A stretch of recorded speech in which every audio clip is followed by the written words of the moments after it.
um, seeing Howard like that makes me say, you know what? I should just take every. I should just take everything I got and pack up and move out of the United States and just live a simple life and Jay, just Jay, that motherfucker is Well, yeah. faking. a He's simpler life. Look, faking. Jay He's King. faking, Jay. When I came here 9.5 years ago, I told myself I wasn't going to accumulate and buy lots of things. But you know what? It's not easy not buying stuff or Yeah. accumulating stuff. Yeah, one of these days, you guys, I might just disappear. You never hear from me again, never see me again. Just go. I know where you would go if you did though. You would go to Africa. I know it, wouldn't you? I don't know. I don't know. I think South America would be a better choice. I might go someplace where I would have no where I would just be invisible. Come on now with the bullshit. Gilligan's Island. You come back here with some goddamn me earrings in your nose and shit. Big old bones. A big bone. Get over there with Karen White, the motherfucking lady say, come here, I love you, brother. I love you. Put this in your mouth. Yes, they can. What the fuck is wrong with Shit. Fred? You're sick. That's what's wrong with you. Motherfucker ain't got no goddamn. Motherfucker's sick. The nigga's control. Oh, Motherfucker, man. all he answered the goddamn phone, man. Why you flush on me, dude? Why? Because I call you a motherfucking camel back riding motherfucker. We just playing here. I still love you, bro. You won't answer the phone. What happened? What did I do? Professor Keone said, King, tell Fred and OA Gay to shut the fuck up. No one can hear you read comments with their half retarded ass talking. That's right. That's Listen right. at that listen at that musty motherfucker. Listen at that musty motherfucker with one black suit. Nigga, we ain't forgot you had goddamn dandruff all over your shit. Shut up. Wow. I bet you if you come to the goddamn show, you bring one of them things that get the lint off. Yeah, there you go. Look at that nigga. Look at him. Musty than a motherfucker, y'all. He looks like a wood chipper. He I looks like smoked that Reverend motherfucker. Love I Love, said, this actually. nigga just I got think through he with could some garlic. be the face of Reverend Love Love. Shut up. Get off my Put him joke. out there bitch. on the Get off payment my processor nuts. Get thing. off my joke, nut. I'm Sucker. on your dick, old man. Shut up. Man, that's my joke. Don't jump on my shit. Not on your neck. I'm standing on your dick. Yeah. 10 toes Damn. down, Charles. You heard it. Oh Only on the J my King show. God. He'll This get his nigga. ass. There you go. You had it again. So Man, Howard, on a so corner Howard, you or in the penitentiary, he'll my get his God. ass Okay, you guys. mopped. All right, He hey you admitted it. guys, come into the studio and give him some hand claps, Snitchy. Come into the Don't give him studio, claps. the one and only Icky Woods. Give him a hand clap, Snitchy. She lost it. She lost it. Run, Jay. Run, I Jay. can't even hear. I don't see Icky. Why isn't he at the, why What isn't the he hell at happened? She lost him. He's with the other YouTube. His signal has probably dropped. Give him a moment. Oh my, his signal dropped. I'm so surprised. What it do, B? Man, if it ain't Okay, with yeah, this so internet, he did. His career ended in '89. He had a career-ending play.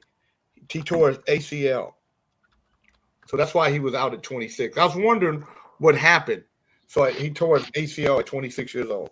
Man, Ooh, that hurt. Shit. in how many 1989, years he was in the 27. league? So I'm a How year many years older he than was him. in the league? Yeah. So he's 62 How many years now. he was in the league, Jay? So Tim, tell us how did you and Icky connect to each other? My homegirl Tina, she's a global speaker, and she hooked us up. We're doing some business together. Okay, good. Well, you said some business, so you don't want to tell us what. So I'm not going to ask you. That's Tina right there. No, he'll talk to you about it. That's Tina right there. Okay. Okay, so she's going to join him. Yes, but please. they can't join us, Pop, until she take 2 people off the board because we already got 10. I'm going. Take me off. Take me off. Hey, Take me y'all off. can too, take me Mr. off. Pooh. Yep. Okay. Y'all can take Take me off because I'm Thank going you, in dear. and out. Thank you, dear. Okay. Well, we know, but they I'll might talk about the volunteer, transgender. They might talk about the transgender aspect of it. And I think that's Of what what? you Come on, man. God damn. I'm sure No, I'm just saying, OJA so will how be a would you handful. feel? How would you feel if they had a transgender cheerleader? Dre, would you be okay How with would that? I feel? Why, Yeah, if they had why a would nice I feel butt. any kind of way, Jay? Well, I mean, Why you because keep trying to connect me to a goddamn Don't you lie. transgender, man? Don't you blaspheme. You know you would like it. You shut your Maybelline punk ass up. Then motherfucker. nobody asked you shit.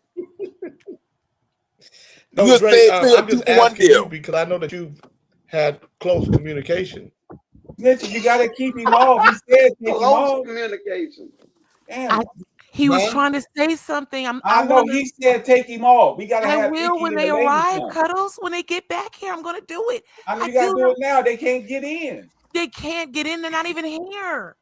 They're not back yet. I know practice, though. Get Oh, ready. Lord. Prepare. Oh, my God. Practice. Practice. Okay, cousin, I'm going to get some practice in right now. Okay, I'm gonna do something, you guys. I'm gonna do something I haven't been authorized to do, and I hope Karen don't get mad at me. But Karen White has a new record. Oh shit! Yeah, I'm only gonna play a little piece of it. I want you guys to tell me what you think. But you have to send me that motherfucker. I'm gonna vibe.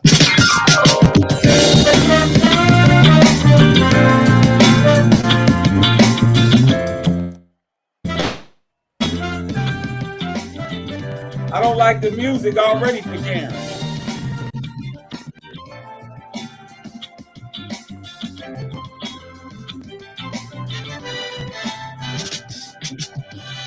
You said that it ain't over us pride talking.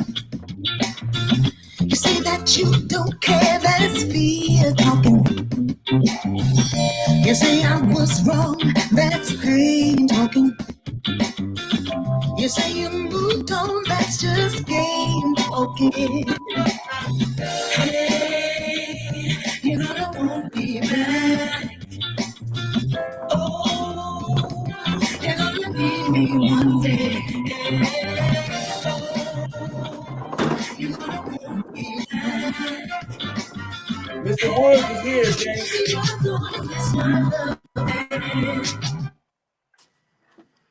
Hit record. The bass is walking all over that. Remember, I said that to y'all. Mm-hmm. We got Mr. Mr. Woods, Jay. What's going on? Yeah, that's the How new you doing, White sir? song. No, Oh, I'm doing wonderful, man. How you guys doing? Eric Allen. Doing great, man. Welcome to the show. Icky played with Eric Thomas. Thank you. Appreciate Hill it. Real High School. But we're gonna find out. I think we having some technical problems. Jay can't hear. You see Icky, Jay? No, but let me I'm gonna go out and come back. Okay. Hold on, Mr. Woods. He got to go out. Mr. Woods, Jay gonna go out and come back in. He'll be here in a minute. We already got it. This kickback, homeboy. All right, we good. We good. Hurry your ass up, Jay.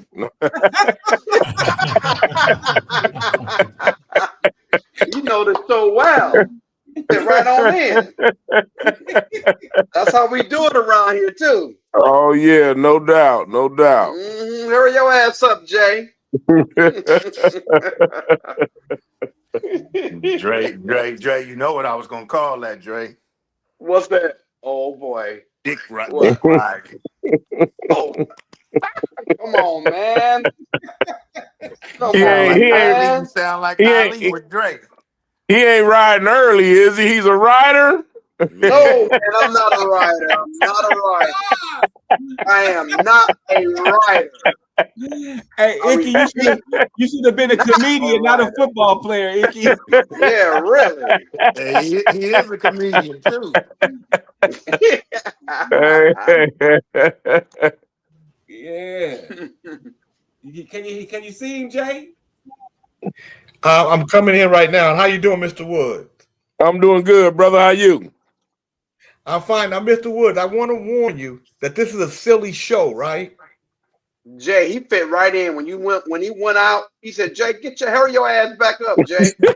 Okay, good. Hey, these niggas will tell on you too. Hey, Icky, these niggas will tell on you I want too. you to know. Oh yeah. This is a silly I show. see. I see. We got snitches that need stitches up in this mouth. Now, speaking of, so I want to ask you a question before we get started. When you the dance that you did, was that something that you already used to do, or was that something that you made up on the spot and just stuck? It's something I kind of made up on the spot. When I first did it, it started off as I just kind of put my hands in between my legs and jumped up and down. And Ricky Dixon, who was our first round draft choice, came up to me asking me, "Woods, what was that?" I said, "Man, that was my celebration dance." He was like, "Man, that shit was whack, man. That shit was whack." So I was like, "What you think I ought to do, Rick? Put some steps to it?" He's like, "Yeah." So the next week, I'm thinking, what can I do? What can I do? Couldn't come up with nothing. And then 5 minutes before it was time to go out and get warmed up, it just hit me. I was like, "Rick, check this out, man. This is what I'm going to do today if I score. We'll go 1, 2, 3, 1, 2, 3, 1, 2, 3, and I'm going to hop back 3 times and spike the ball." He was like, "Oh, yeah, Ick, man, that's going to be live." So I tell everybody, man, I was fortunate enough to be in the right place at the right time. We were winning ball games. We made it to the Super Bowl that year, and that shit just caught on, man. Hey, you got a perpetrator. So you came in, you really you ignited Cincinnati. They were an okay team. Right. You really lit a fire in them. I mean, they had never had a running game like yours in a number of years, if at all. Right. We did good, man. I came in. They also had James Brooks, little running back. They got from San Diego. He got there a little bit before me, and then Stanley Wilson was also there too, guy from Oklahoma who ran the ball well, man. And we had about 4 or 5 guys, man, that ran that ball well. So when one of our guys came out, we really didn't miss a beat when we put the subs in, man. But we had a lot of fun that year, and we had one of the best offensive line, a couple of offensive linemen that were all pro. We had Joe Walters and Anthony Munoz and Max Montoya. So we had the big guys up front blocking too. So that was a blessing. How important is it to have a good offensive line for running backs? Oh, very important, man. It's good to have an offensive line for whatever you're trying to do. If you're trying to run or pass the ball, if you got a decent offensive line, man, you can pretty much write your own ticket, man. And that's what we had the guys to get that done, man. Even our backup linemen were pretty good, so we had a great offensive line, and we had some running backs who could tote that ball. Now, when you look at the NFL today, do you look at it and say, "Damn, if we played under these conditions, I might have been able to run for 15 years"? Because it seems like they've made the game. Man, boy, yeah, it's a little softer game, man, but it's a safer game too, because a lot of the older guys, I mean, guys that's older than me that came through there, man, are having physical and mental problems from taking all those crushing hits, especially to the head. I tell people that CTE, man, that's real, man. That ain't no pretend right there, man. That's real, and there's guys out here struggling from that. And I'm so I'm upset because they can only tell if you got it after you pass away. They can't really diagnose you with it when you're still living, but the symptoms of it, they can, sort of see the symptoms of it. Yeah. So yeah, brothers are real agitative, and this, guys don't want to do nothing, and it's crazy, man. But it's real, man. Memory loss, all that, man, is real. So let me ask you this: how long do you have to play in the NFL before you qualify for benefits? For retirement, for benefits when you get older, 3 years. Healthcare, money. 3 years. 3 years, okay. Yeah. And how do they determine what? And when are you able to access that money? You're able to access it at 45, 55, and 65, and the later you take it, the more it is. So that was what it was when I came through. Now it's the collective bargaining agreement that they tell you, but I can tell you one thing: these guys, young guys now, are making so much money, man, that when they retire from the game, their pension and their if they're on disability, that money is astronomical, man, compared to what we get. We get peanuts, man, compared to the guys now. And we are the one that paved the way for these guys. So I can't understand why they don't want to give back to the older guys who paved the way for them. Right. That's crazy.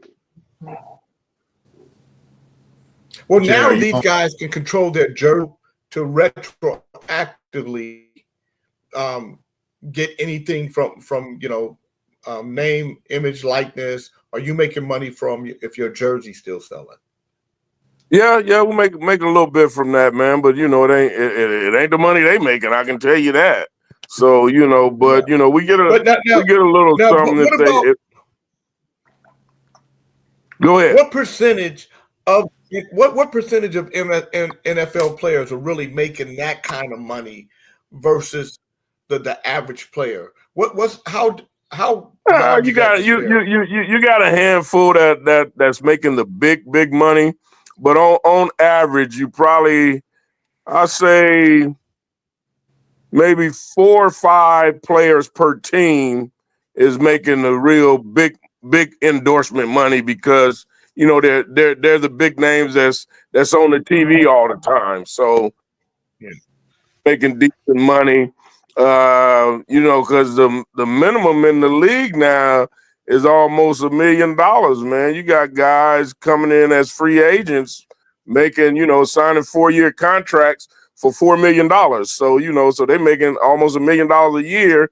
And that's just if you make the squad, you know what I'm saying? So, so it really has escalated from when I paid. It took, my first contract, man, was a 3-year contract for just under $1 million. So I was making $300,000 a year, and shit, I was a 2nd-round draft pick.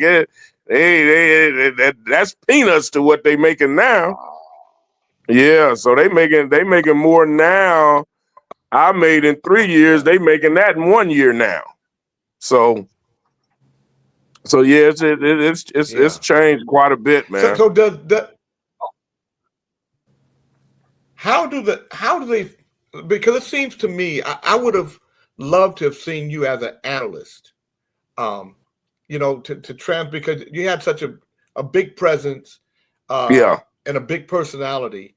Why didn't you transfer from football? Because I know you retired early, 26 years old. Well, at the time they wasn't doing what they doing now, taking the guys who played and putting them in the booths, man. And when I came through, it was very rare that an ex-player was on the TV, unless you was a Tom Brady or a big time quarterback or something like that. They just wasn't putting us on the TV, man. It's, just point blank period. They wasn't putting brothers on the TV. Yeah, but you look good. You sound good. You sound real strong and stuff. And I'm glad to see it. I saw some video of Earl Campbell years ago when he couldn't even walk. He he was damn near crippled. Yeah. And people don't know. I look at football players as modern day gladiators. Oh And yeah. Oh I yeah. just No remember doubt. being so so how did your ACL tear happen? Was it My an first one illegal happened hit? my first one happened in a game against Pittsburgh. Made a sweep to the right and came around the corner, and Thomas Everett kind of took my legs out from under me, and I thought it was just an ankle sprain, man, because that was what was hurting the most was my ankle, but I did feel my knee, but I was like, well, my knee's okay, but my ankle was a little bit more worse. So I thought my ankle was, and then that night, went home, went to bed that night, and woke up in the morning. And when I woke up in the morning, man, my knee looked like a balloon. It was blown up. And I was like, oh man. So I got up immediately and went down to the facility, and they took me over to get an MIR. And when they got the MIR, it came to find out that my ACL was torn. So they told me that, I was done for the year after the second game. And then I rehabbed and got that back right and was ready to go that following year.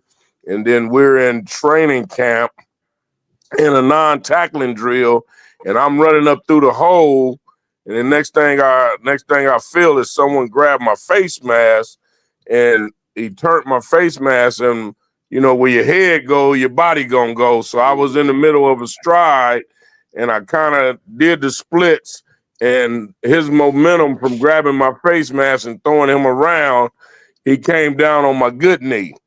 And then I had a partial tear on that knee. So I'm like, wow, man. So needless to say, they kind of shipped. He was a rookie, a free agent, and they shipped his ass out that same day. So they put him, 'cause it was a non-tackling drill, and I don't know what possessed the guy to grab my face mask and pull me down by my face mask, but it happened. So then I had to rehab that, and then after 2 knee injuries, I was able to come back, but I really wasn't the same. So they kept me on for another year. So I was able to get 4 years in. So I was able to qualify for my pension, and I'm on disability right now as well.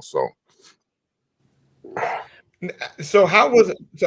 So you're 26 years old. Your Yeah. whole life is changing. You're still a young man. How do you Yeah. make the transition, or from football to regular life? It was hard.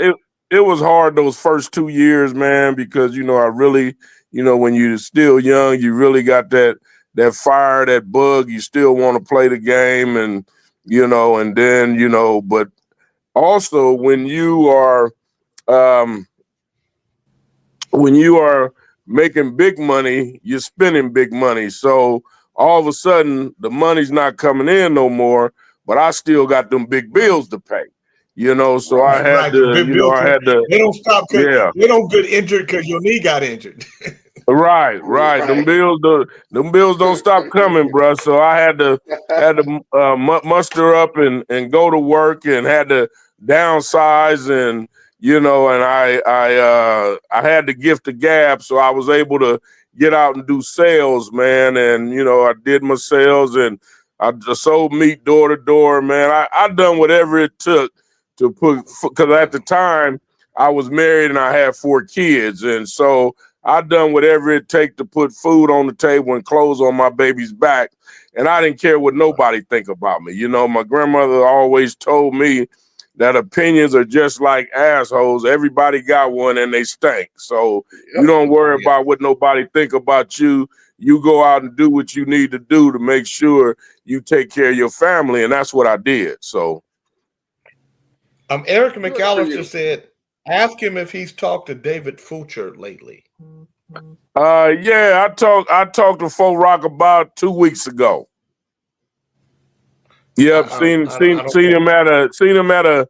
I actually seen him at the Bengals preseason game. That was probably about a week and a half ago. I seen him up at the Bengals game. For those of us who don't know, tell us who David Fulcher is. Fulcher. David Folger is a big safety that played for us back when I played.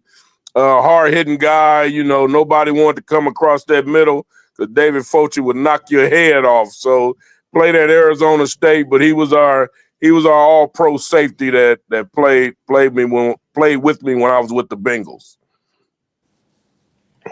Anybody else have a question? I don't want to. Dre, I saw you. Now, Dre never played football. I mean, I played. I just don't follow it. I have a question.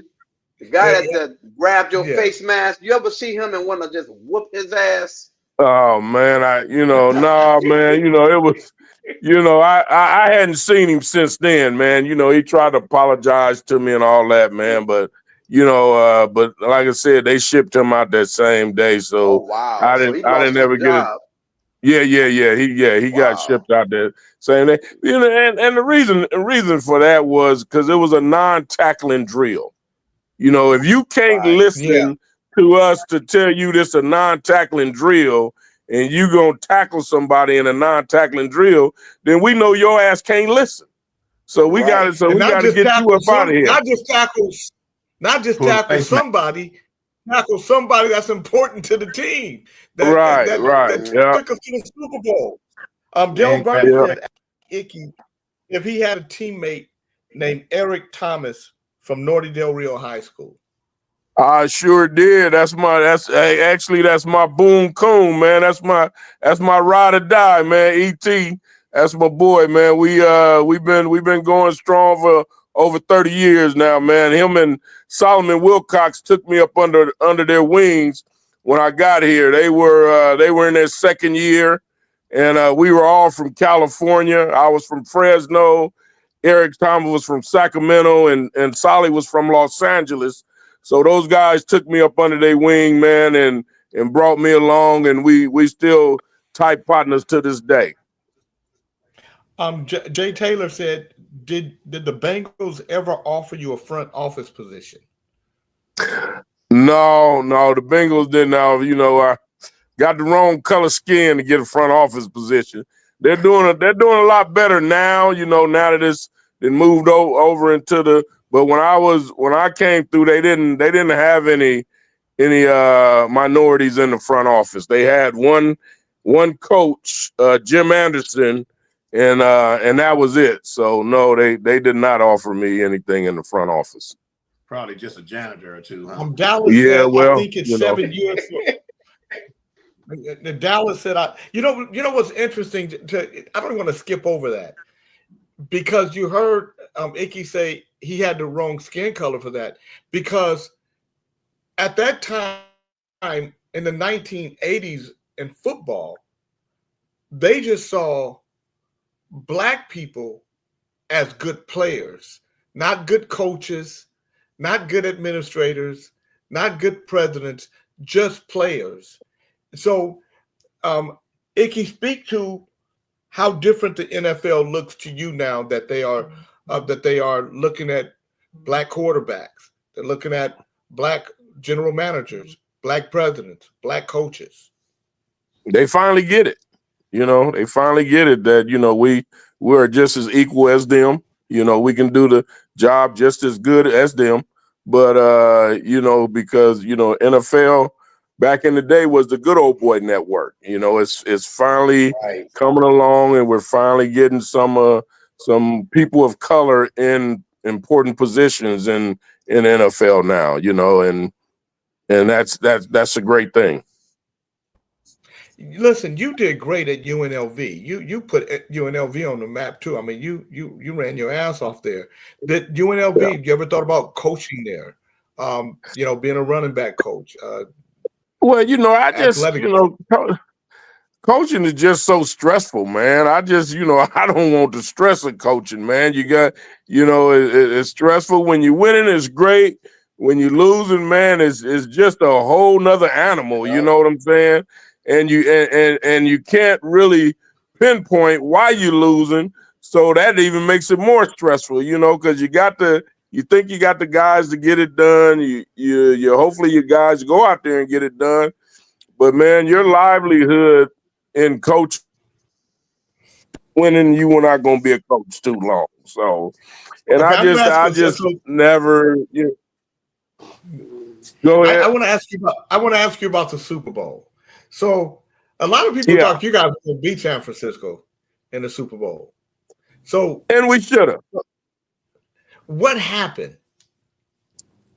I think they, from my perspective, being a running back, I think they tried to turn Boomer into the wanted to turn Boomer into the MVP. They wanted Boomer to do a lot more passing, and the run game is what got us to the Super Bowl. Man, we went away from what got us there, and we tried to turn into a passing team, and it didn't work. You know, we still had ample opportunities to win the game, you know, and then we take the lead, we kick the ball off, we got them at the 8-yard line, and then Sam Weiss want to go to the prevent defense, you know, and all that does is prevent you from winning games, which it did for us going to the damn pre. We had pressure on Montana for 57 minutes, and he done nothing at all.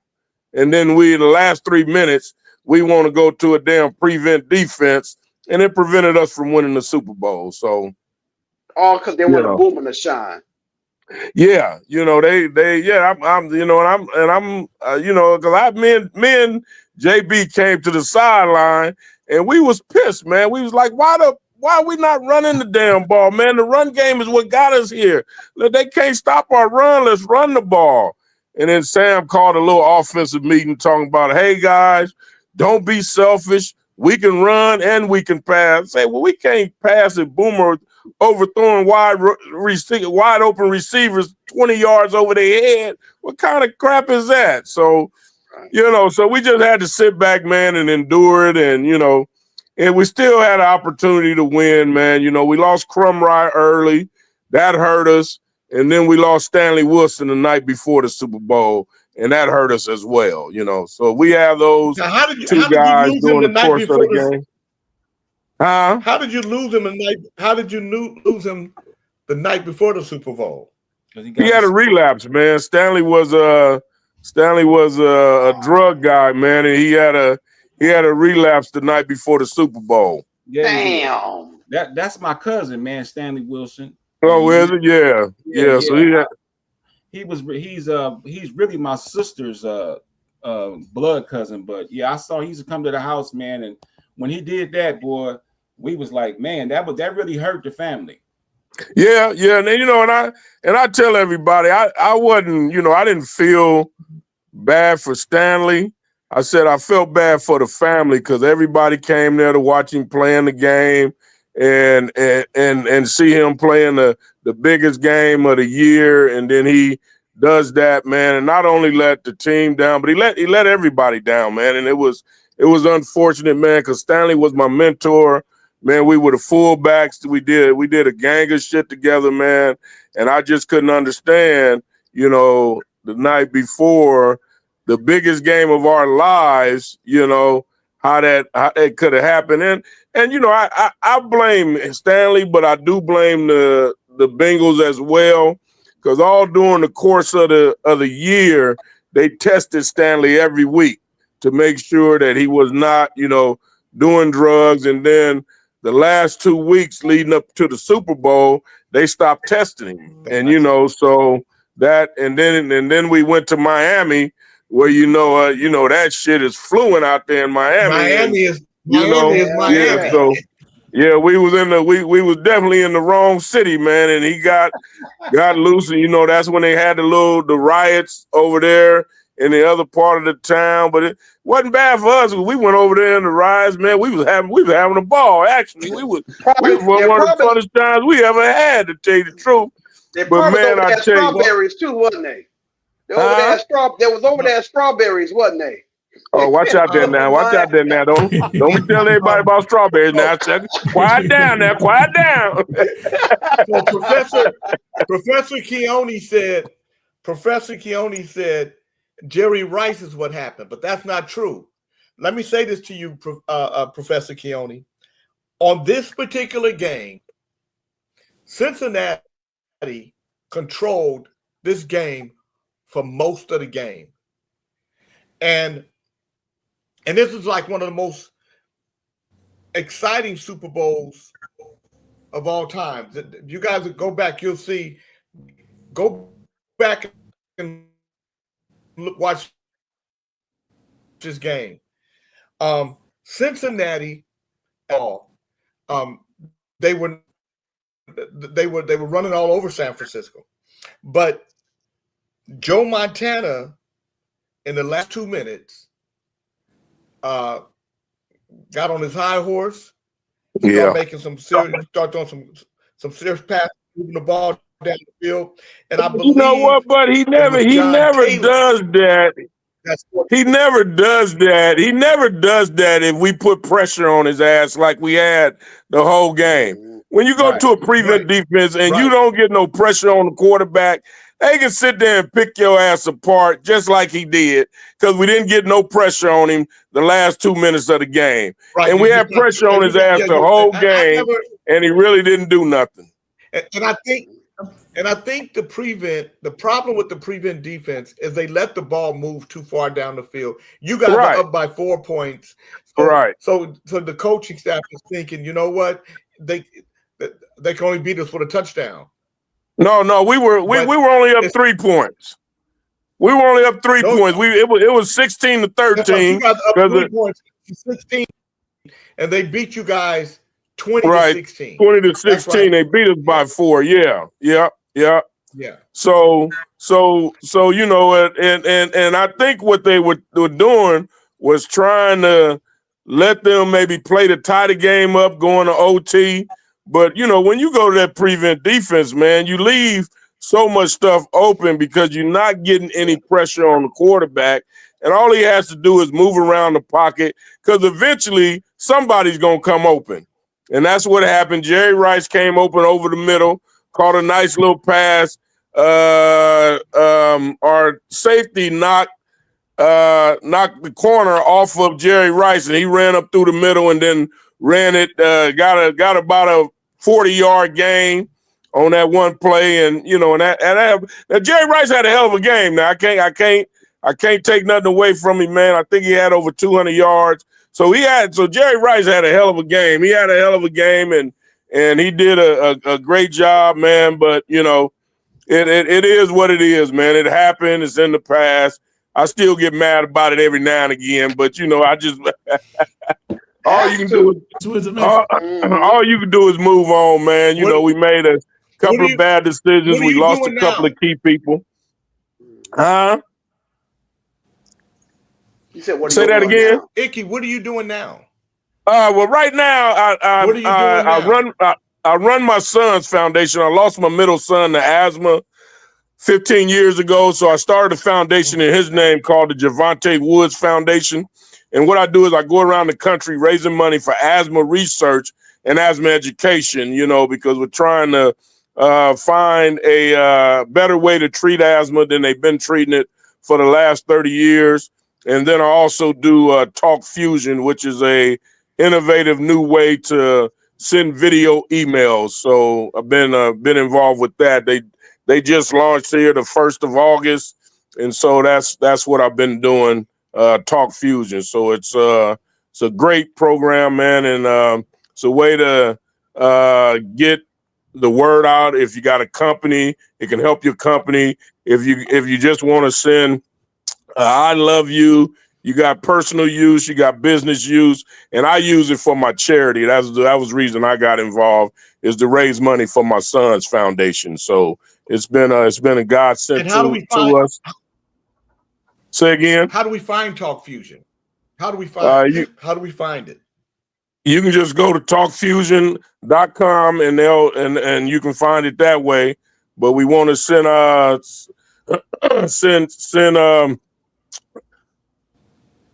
yeah, you can go to talkfusion.com, you know, to see it. But we're representatives of that, so we have a little link that you can go to come on and help the foundation out as well. So let me see if I can. That's what me and Icky's doing together. Yeah.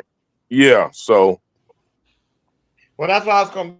That was the question. How do you know How do you know Tim? How do you guys know each other? And nigga, didn't I just tell you how we knew each other before Icky came on? Why you? I'm gonna tell you what. You know what? I'm asking. Okay, so I'm asking your dumb ass. I know what to do with your dumb ass. Get it though. Welcome. Yeah, if he already told your ass, we shouldn't have to tell you again, damn it. Hey, Icky, he took your lick. He had to go. He took your lick. Yeah. So it's called his dumb ass don't know. Right. It's called an interview, dumb. And so you're trying to get the information out for people, stupid. So with your dumb ass. Yeah, we met. Trying to promote. I met him through a mutual friend who's in Talk Fusion. We're in Talk Fusion together. So I met him through a mutual friend, and he wanted to get me on you guys' show so we can have some fun, talk a little stuff. And hey, man, sorry we had to kick you out for a minute, but you back now. It's called the J King Network. It's called the J King Network. It's called the J King Network. The little man. Yeah, that's it. Yeah, but we got a link that they can go to where they can help us out. You go to the foundation. If you go on the website, they'll put it on somebody else. So we wanted to where to help us out and help the foundation out. So we want to get our link to you guys so you can say that again. Do you know the link? Is it Talk Fusion? Do you know the link? Is it talkfusion.com/ your foundation? It's hold on. No, Icky, send your link to Snitchy. Okay, I will. Yep, I'll do that. You gotta watch these guys here, man. There it is. You see it. Listen here, brother. Dre. You gotta watch some of these guys here. It's some queer shit going on here. Be cool. I have much love for you, brother. But watch your back. Man. I don't For sure. Yeah, I have a question for you. Yeah. When you saw the Seahawks go through a similar situation and get down to the goal line, and they were so successful run game, and they abandoned the run for a pass, did you say history repeating itself? What did you think of that? Oh man, I couldn't believe that shit, man. Marshawn Lynch gets the ball at the 10-yard line, runs it down to the 1-yard line, and then you turn around and throw a damn pass when you got the beast in the backfield. Everybody in the stadium except Malcolm Butler knew that shit was gonna be a run, and Malcolm Butler said, "They ain't running that shit. They finna pass that shit. I'm finna pick this up." I couldn't understand that to save my life, man. I was so appalled, man, because I wanted them to win. I didn't want New England to win another damn Super Bowl, man. I was upset with that. I'm like, man, you got to be crazy. Yeah, so you said that. I'm here in Vicksburg, where Malcolm's from, and I saw him the other day. Yeah, man. He was a good kid, man. He played some good ball, man. I enjoyed watching him, man. It was it was unfortunate that they didn't run the ball. I'm just saying, you should, you down there at the 1-yard line. You got Marshawn Lynch, arguably the best back in the league at that time. And you don't give him the ball, especially after he just ran off 9 yards the play before, first down. You got a 2nd and 1, and you want to pass the ball. I couldn't understand that at all. I'd have gave him the ball 4 times if that's what it took. It's just like you said, man. They're trying to build another hero instead of doing what works. But what worked? Yeah, they were trying to make Russell Wilson the MVP, and it turned around and bit him. Yeah. That's why I say the Raiders. Yeah, sometimes you just got to win the Super Bowl when it's right in your face. You said the Raiders. What'd you say about the Raiders? Well, I said that's why I say the Raiders. No, I said sometimes you just got to win the Super Bowl when it's right in your face. Kente is you only get I can't hear Kente. No. I gotta go to the. Say it I again, said that's Kente. why I hate the Raiders. I don't hate the Raiders. I say they jinx. I think they've Oh been yeah. jinxed for a while, and they still jinx because they got Carroll, who did that fucked up call against Marshawn Lynch.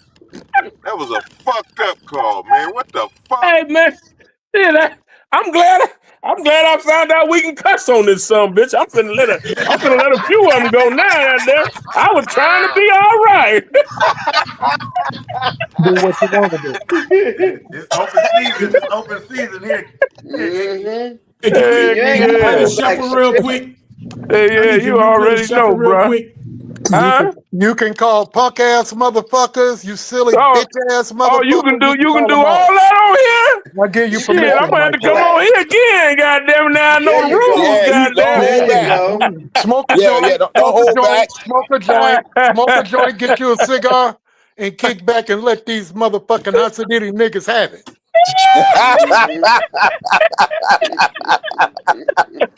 No doubt about it. No doubt about it. We You're got always an welcome. imitation. We got an imitation Icky over there sitting in front of all the fruit. Show us the move, imitation Icky. I'm sitting in front of all the fruit. Hey, nigga, my back hurt. Nigga, you do it. Icky Woods with his second touchdown of the day. Elbert Icky Woods burst onto the NFL scene for the Bengals in 1988.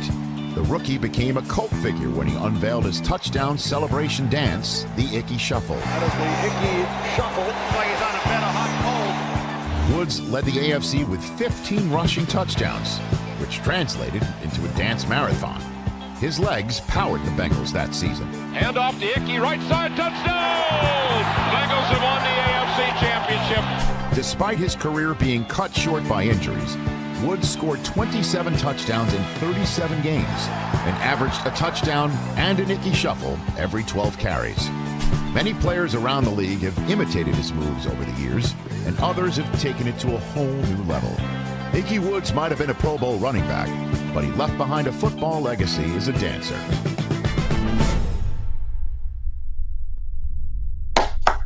Amen. Appreciate that, All brother. right. Appreciate that. For sure. Yeah, all right. Hey, was you there when Mike Zimmer was there? No, I was gone by then.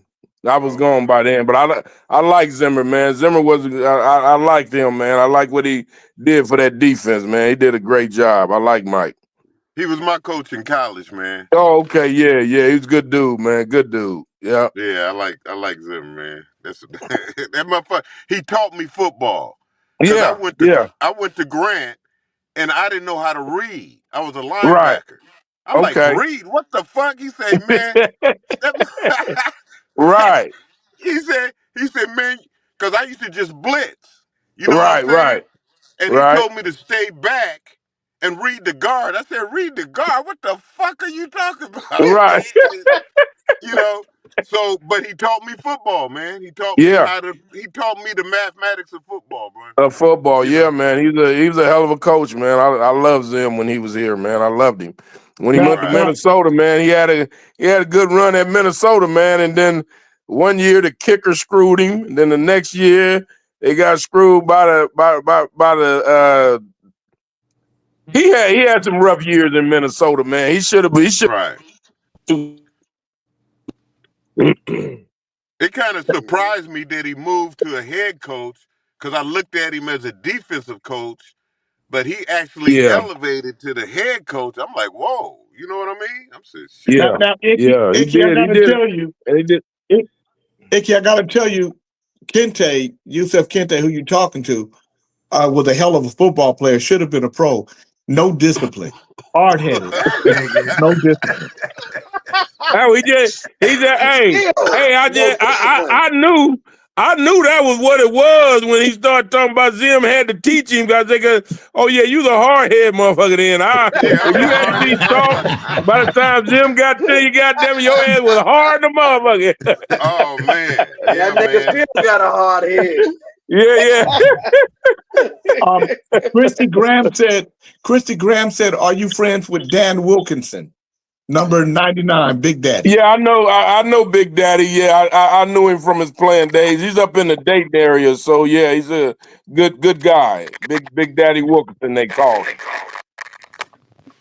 And how many guys did you see in the NFL that you said, man, this guy, if he just had his head on right, if he was just more disciplined, will be great. But he gonna fuck up. And you know, what percentage of those guys really could have a We career? had I think throughout the league, you have guys like that. You know, you have some guys who didn't have the book smarts, because in the NFL you got to have a little book smarts to be able to do all the audible and things like that. We had a guy here named Reggie Rembert, man. He had all the God-given talent. I mean, this guy was 6'5", could leap out the gym, could throw, could catch anything you throw to him. But he couldn't get his plays down, man. Couldn't learn the plays, didn't know how to handle the audibles and things like that. So they couldn't put him on the field. And then off the field, he used to love to drink, man. He was a big drinker, man. Always drunk, and just drunk himself out the league, to be honest with you. Dang. So they just tried to put him in there and just have a couple of design plays for him where he either just ran a streak down the field or ran a quick out, got the ball and made a few moves and did his thing, man. But he couldn't stop drinking though. How much do you think that had to do maybe with CTE? You know, because these are guys that are taking hits throughout their whole career. Yeah. It all goes hand in hand, man. And the more hits you take, the worse it gets. And unfortunately, they can't diagnose it when you're still alive. But you can tell by some of the action that some of these guys do, man. I can't understand how you go out and get drunk and you flying down the freeway flying down the road 150 miles an hour and end up, running into somebody and killing them. Damn. Yeah, that was the young kid down there in Las Vegas, the rug kid. Yeah, I'm like, man, what possessed you to even, nowadays with the Ubers and the Lyfts and all that shit, you don't have to drink and drive. Hell, you can leave your car, come back and get that motherfucker in the morning. Or, all the money they making, they can hire a car service to take them out, What about Junior Seau when he killed himself? Oh man, and not only Junior Seau, man, you got what was a guy out of Philadelphia who killed himself too. You got these guys killing themselves, man, and leaving notes to look at their brain, because that CTE is real, man, and I think that's why it has become a softer game, because you're not able to do those type of hits anymore that rattles the brain like that, Yeah. Jay Taylor said, Icky, were there guys that came into the league that weren't necessarily all that great, but once they got in and started playing with the elites, got a lot better? Oh yeah. There was plenty of guys that came in there and who wasn't great players, but developed into great players, and it's guys that come from the small colleges. They get a shot, they get in there, and the more you're able to play, the more you learn the system. They would take a guy who is average that knows the system than a superstar who can't learn the system. Because football is all about a system. You got to be able to fit within that system. And even though you got the talent, if you can't fit in the system, then they can't use you. So tell me some guys that were just super talented, but didn't fit into the system. And so it's not so much they failed the team more than the team failed them because they wouldn't change the system to match a guy's talent.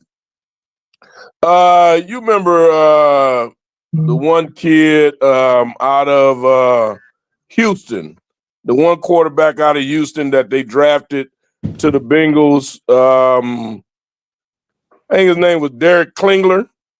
Yeah. You remember Derek Klingler, man? Derek Klingler was a run and shoot quarterback that they tried to turn into a 5 to 7 drop back passer, and it just wasn't his game, man. You know, he flourished in that run and shoot in Houston, and the Bengals got him here and tried to turn him into the 5 to 7 drop back passer, which he wasn't. And you look at Lamar Rodgers, where Lamar down in Baltimore, where they changed the whole offense to fit what he does. And sometimes you have to do that when you have an outstanding player like that. You gotta circle your wagon around him and let him do his thing. Yeah, they were big on him coming to the NFL being something. But what was it about the system at Cincinnati that worked for you? That because you really, especially your rookie season, you surprised their everybody. offense was similar to the offense I ran in college. Okay. They just had different terminology, and I just had to learn the terminology. But they ran basically what I ran in college, but they just had different wording for it. And so once I learned the wording and what their words meant, I fell right into it because I ran that similar offense in college. Well, Icky, that's why that Jew is here. He's here to learn our vernacular, so he can go in and out of the black neighborhood. Yeah, I got two questions for Yeah, you. that's why he's here. First question. Welcome, my brother. Welcome, my brother. Welcome. Howard is all the way in Thailand. Howard is here because Howard likes radio and because he's a shit starter. Okay, no doubt. And he want to know how blacks act. Right. No doubt. He ain't scared of shit either, Icky. Right. I got two questions for you. Yeah. First question is, who hit you so hard you like, damn, he rocked my world? And the second part, who did you truck and you said, damn it, I did that? Give me those two plays. Daryl Talley was the one who probably hit me the hardest. We were in Buffalo, and I went to do a counter. I took 2 steps to the right, and by the time I took a step back to the left to get the ball, he was right there. So I actually didn't see him. He lit my ass up, and I guess they recovered the ball because we was in Buffalo and it got real loud. I didn't have the ball, so I guess they must have recovered it. But I came to the sideline like, what the fuck was that? And I was like, what happened? So that's when they had the big jumbotron where you can look up at the jumbotron and see what happened. So I'm looking up there, and before they can run the play, the guard, Paul Jaton, came up to me and said, "Oh, Icky, man, I'm sorry. I didn't see him." I said, "What the fuck you mean you didn't see him?" I said, "He weighed 250 fucking pounds. Man, you had to see him." And what happened is he took too wide of a step. When he pulled, he took too wide of a step. And when he came around, Talley just shot underneath him. So, he couldn't stop to get him. And he laid a good one on me. And then I think Greg Lloyd is probably the one I ran over and, was like, yeah, boy. Cause we used to go at it all the time. And I caught him one time and flushed him good, and he fell back on his ass. And I kept going. And I ran by him. I said, "I'm gonna be coming all day, baby. It's gonna be an all day thing, man. So I'm coming all day, baby. It's all day today." So yeah, so it was good, man, because it was all about the camaraderie and the shit talking and and all that, man. So it was fun. And have there ever been a time when after a game two players from opposing teams duke it out because of something that happened on the field. Yeah, they wouldn't let them get to that point. You know, they be trying to get to each other, and you know, but by that time, you know, everybody's if it's on just one of your teammates, you corralling him and taking his ass to the locker room and that. But they never really had any brawls, you know, after the game because you know, for one, the organization is not gonna put up with that shit, and for two, what you fighting for? It ain't the shit. The game over with, man. Ain't no sense. Right. You leave that. You kind of leave that shit on the field, you know. Hey, if there was a team that you could have played for, what team would you have wanted to play for? Was the Bengals the team that you wanted, or what? Is there a team? No, the Bengals. No, I was a big Raider fan growing up, man. So I wanted to play for the Raiders, man. I was black and silver, man. I was from Fresno, California, man, and I watched the Van Egans and the Stark and Casper the Friendly Ghost, man. So I was a real diehard Raider fan, man. I thought that I was gonna go to the Raiders because they were talking to my guy, but they had I think they were like the 35th pick that year in the draft, and the Bengals snatched me up at 31. That's why I see you say when I came in. You said, "What'd you say about the Raiders?" Yeah. That's my second squad, but the Bengals is my first squad because that's where I make my money at, man. I got it. Right. Yeah, I grew up in Sacramento, so the Raiders was my team too. You know Yeah. That's where Eric Thomas about grew up. Don Rodgers with him. Huh? No, I was saying, I'm sure Jay brought up Don Rodgers. No, we hadn't got to Donald Rodgers yet because Donald Rodgers was a Cleveland Brown. Right, but he still was in the NFL. Yeah. So, Donald Rodgers was grew up with us. We all went to school, but Donald Rodgers was Donald and Reggie, right? Didn't he have a brother named Reggie? Yes.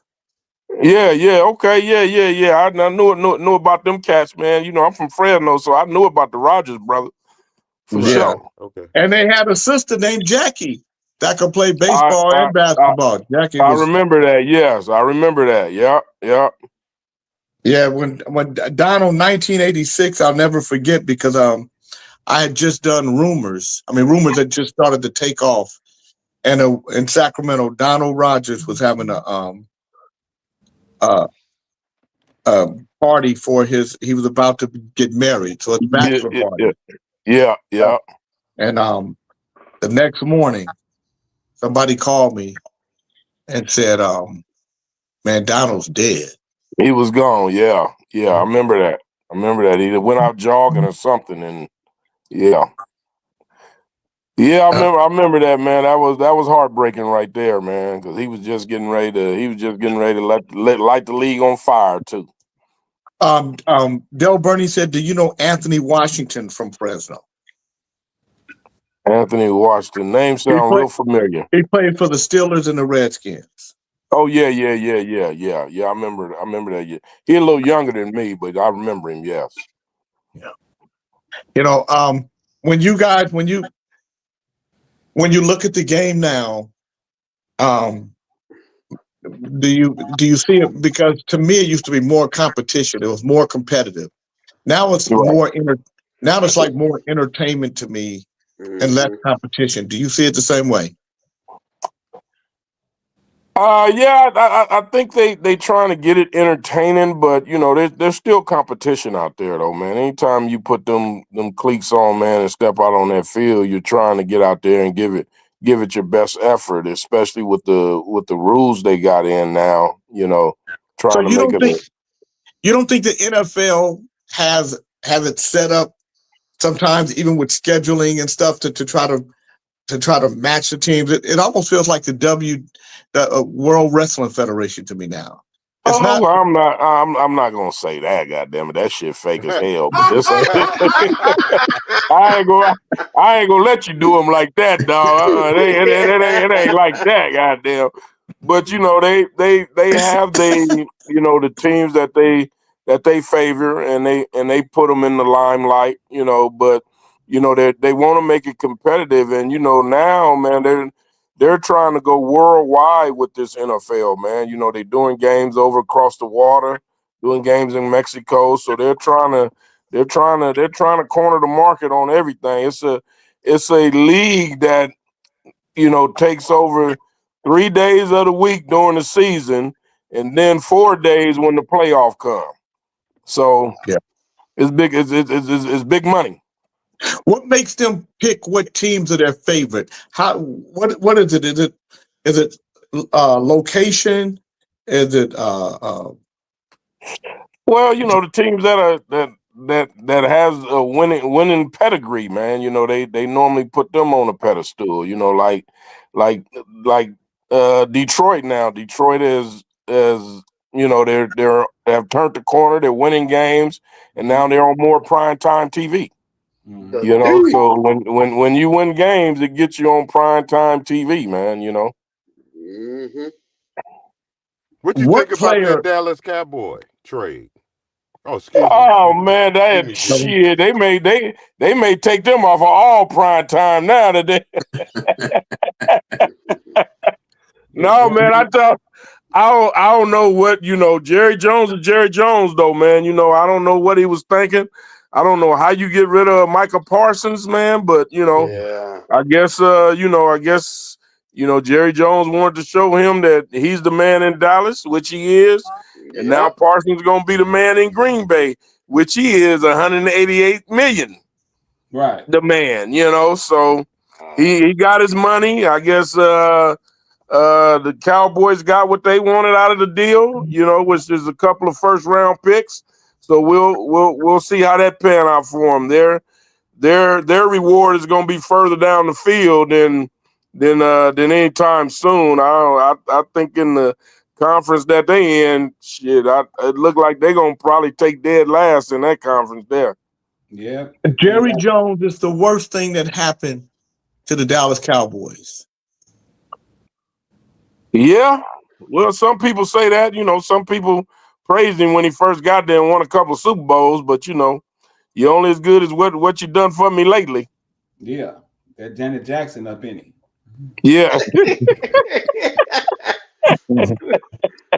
He got too involved like Puffy did with the music. Oh He yeah. got too, Yeah. you know, being the owner and shit, he got too involved, man, to where he could be too controversial. Yeah, man. I think Jimmy Jones was a good coach, and Jerry didn't like the fact that he was getting credit, and instead of letting his coach be a star, he wanted to, you know, that's not good. He's one of them oil boys. They always got to be the star, man. They can't let nobody outshine them. Star in this town, goddamn. Yeah. I'm the only motherfucking star. So anybody who want to think they can outdo the star, we got to get rid of you. So that's why Parsons is down there in Green Bay. It's kind of like this show. This show the same way. James the only motherfucking star on this show. That's not true. I got Kente, I got Fred, I got Howard, I got Ali. They stand out. Those are the ones that, and Dr. Dre, whenever a transgender thing come up, Dr. Dre takes over. So let me just say this, Icky. Dr. Dre is not gay, but from time to time, he gets fooled by transgenders. Like one day, this girl one day this girl had a nice ass, and Dr. Dre was checking her out, but when she turned around, she had a mustache and a beard. And then one day this girl had beautiful eyes. She had beautiful light eyes, but he found out that she wasn't a girl. But he's not gay or nothing. It's just that sometimes the transgenders fool me.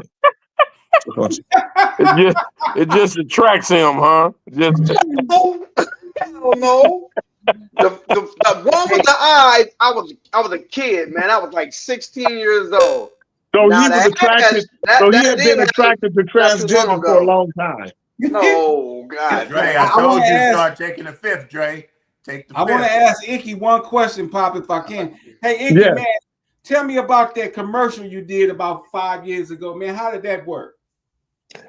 The cold cuts, man. They just I was sitting at home and somebody from the bingo organization called me and said that they somebody was trying to get in touch with me. They wanted to do a commercial. Did they want that I want them to give them my number, or did I want to take their number? I told them, well, give them my number, have them call me. I said, but also give me their number. So probably about an hour later, a lady called me and was asked me was I interested in doing a commercial, and I was like, well, who is the commercial for?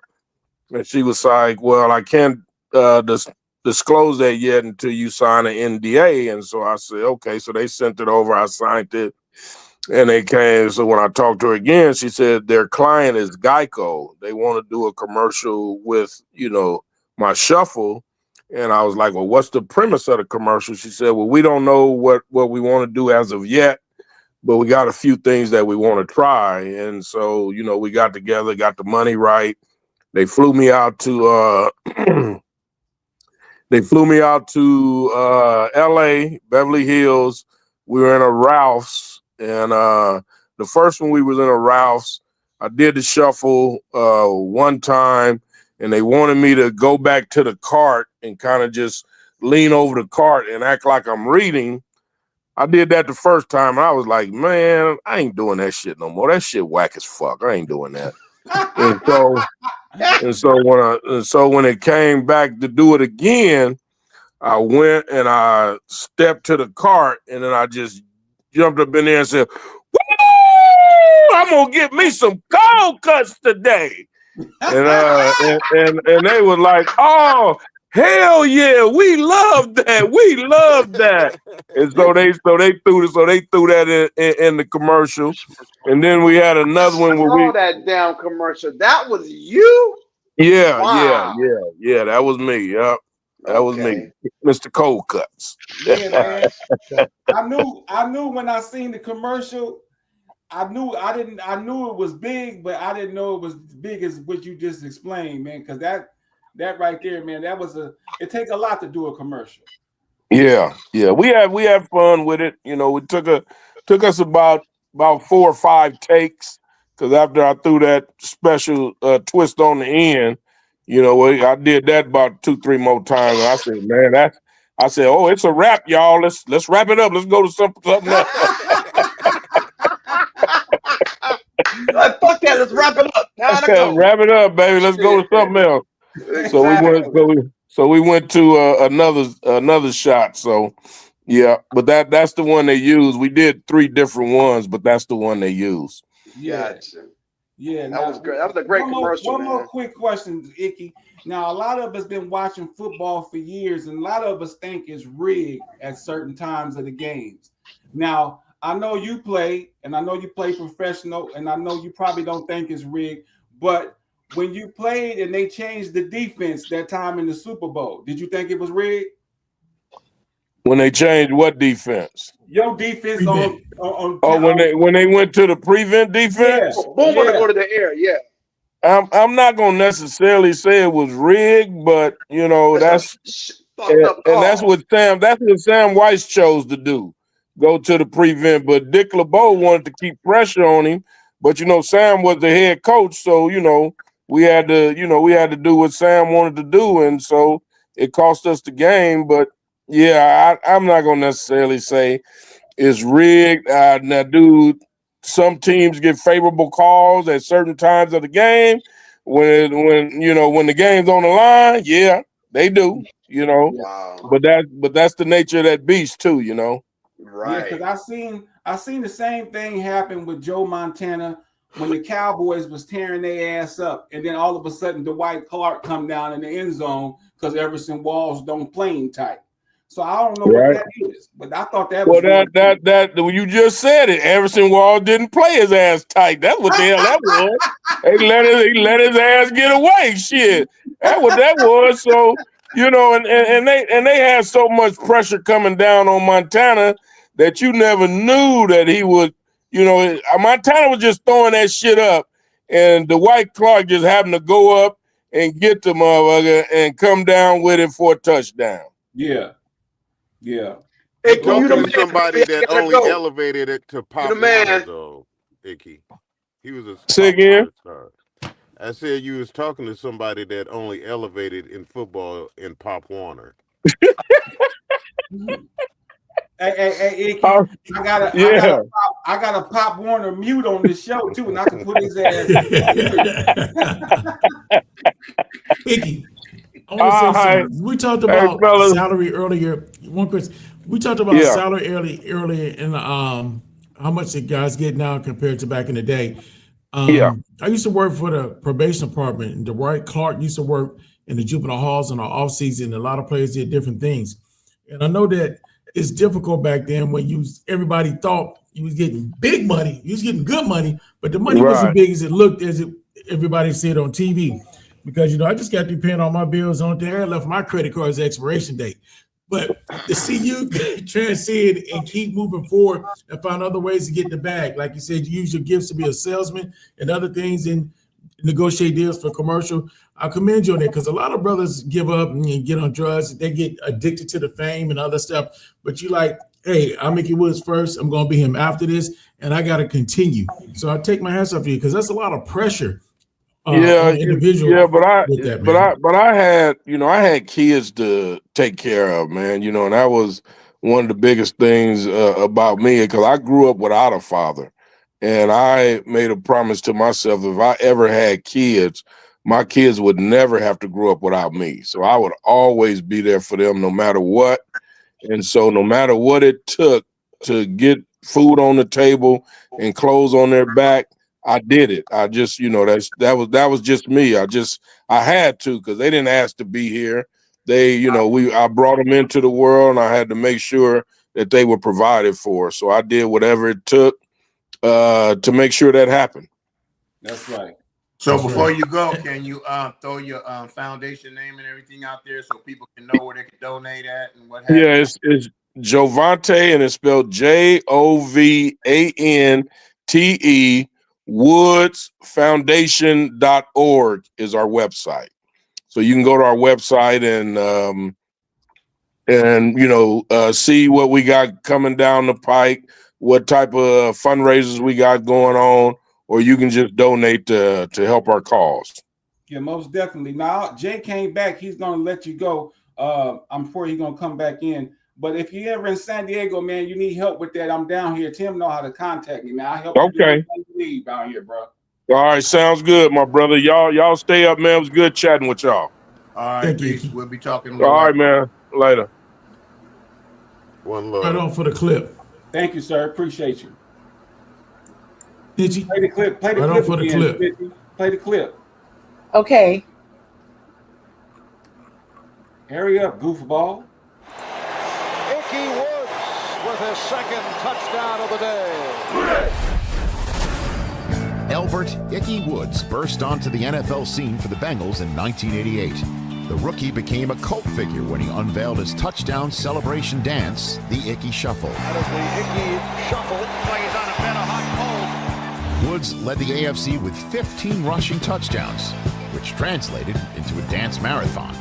His legs powered the Bengals that season. Hand off to Icky, right side, touchdown! Bengals have won the AFC Championship.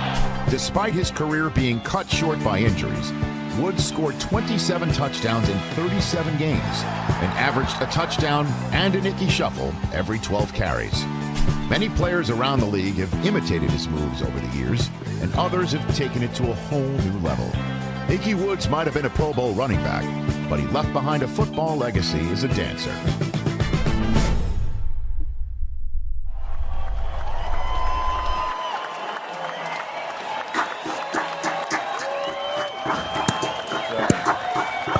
Right on, Tim.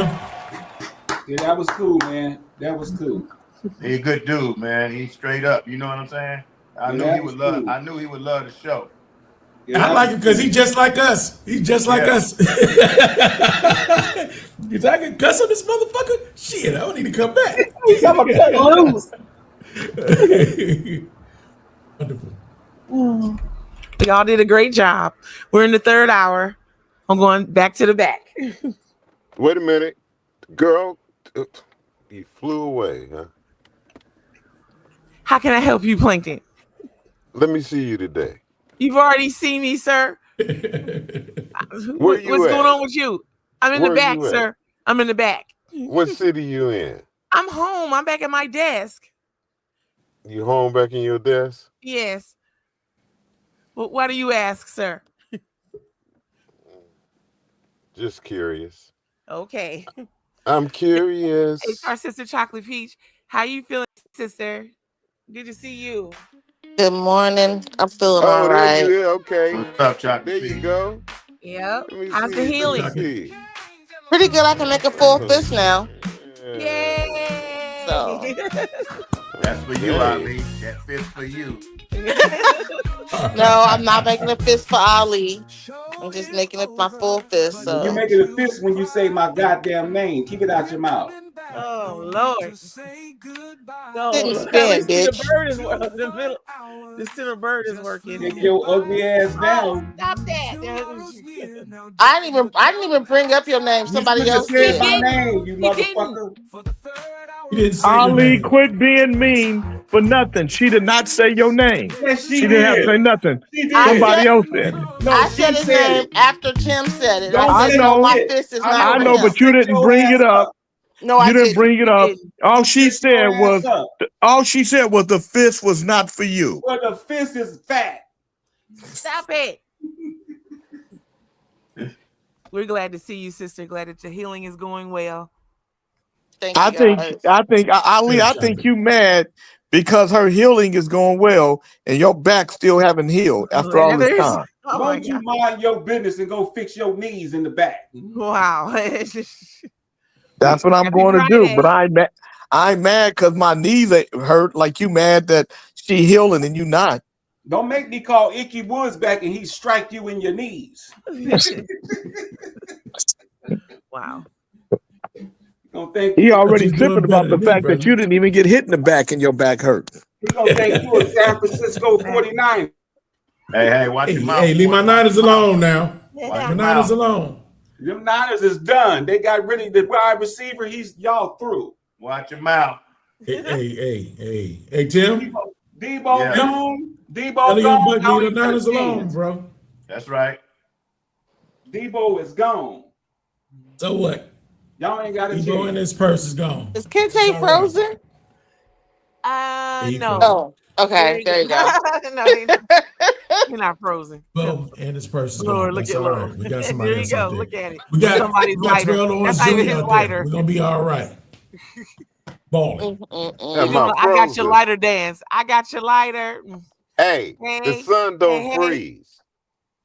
The sun don't Hey freeze. Tim, Oh, Lord. tell him we got Terrell Owens Jr. out there and he balling. We gonna be all right. Yeah.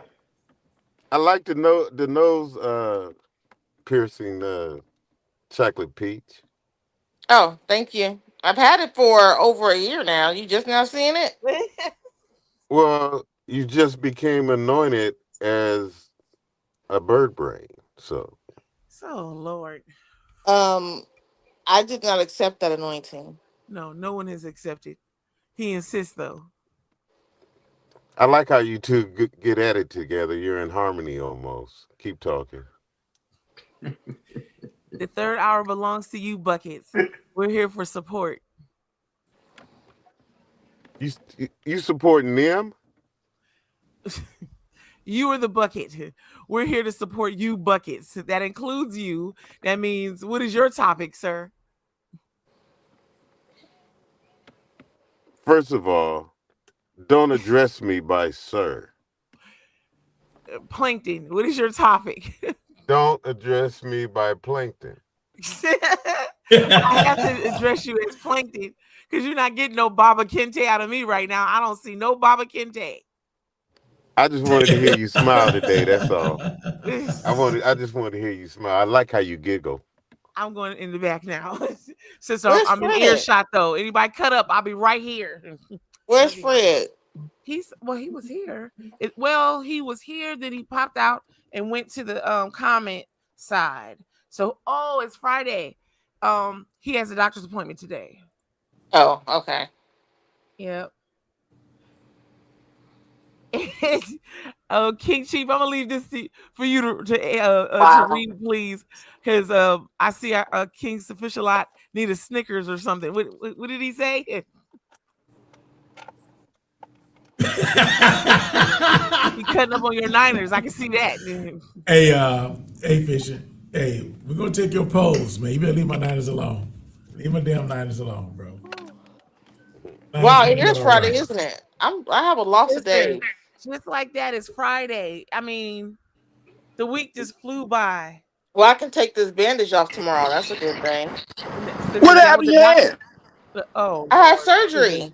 what does she mean? What What's that, happened? carpal tunnel? Yeah, I had my carpal No. tunnel surgery on Monday. Oh.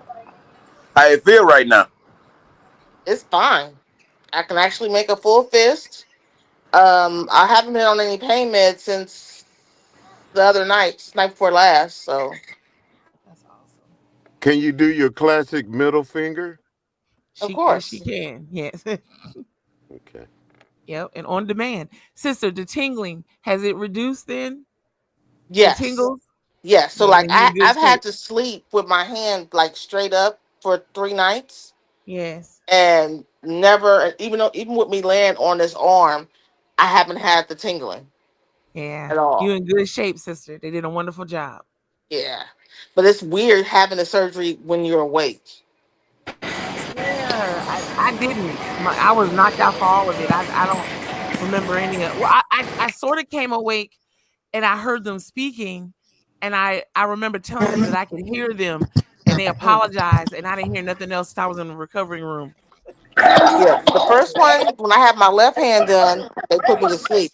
But this one, it was like literally, I walked in at 8:30, I walked out at 8:53, and I was awake the whole time. Wow, that was fast. Yeah, they Well, it'll basically come got a long way. they got my whole hand numb, and he tested it before he cut me open, and you can feel him cutting, but you can't. You feel the tug, but not the cut. Yeah. And What's wrong literally, with your hand? Well, I how'd your had hand get? Huh? I got diagnosed with severe carpal tunnel in both my hands like 10 years ago. What causes Repetitive corporal tunnel? motion with using the computer. Repetition. They used to call it butcher's syndrome from always wielding the meat cleavers and such. Yeah. And you hear sometimes they called referred to as tennis elbow from swinging. It's repetition. As How Sister come Yeah. you It's won't let basically her all the explain it? typing. How come she won't explain it and you explain it for her? It happened to her. Since I didn't mean to speak over you if I did that. Yeah, you It's did. okay. You did. You It's all just right. took It's over. just it was all the repetition of typing without the white equipment. So for years, I had really had it bad in my left hand. That's when I first had the surgery. Because that one, I would wake up in the middle of the night. I couldn't sleep because it felt like my hand was in a fucking fire, and I couldn't pull it out. So that was the first surgery I had, and then I finally had the right hand done. But Snitchy Pooh ain't just got a prostate. She got carpal tunnel too now. I do have carpal tunnel. I've had it 5 surgeries. Yes. She Ooh, also Jesus. has. So, you know anybody with corporal prostate? Sir. One moment, please. I see what we're doing today.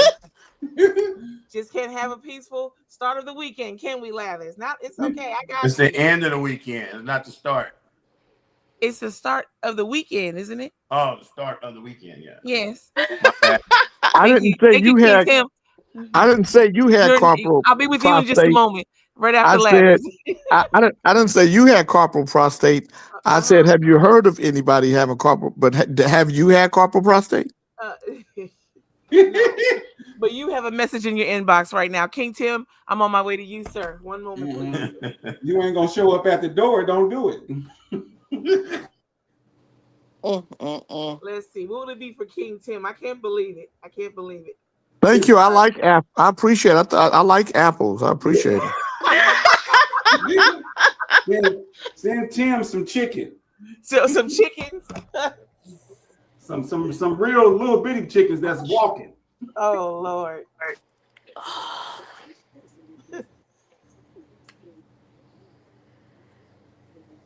Oh boy.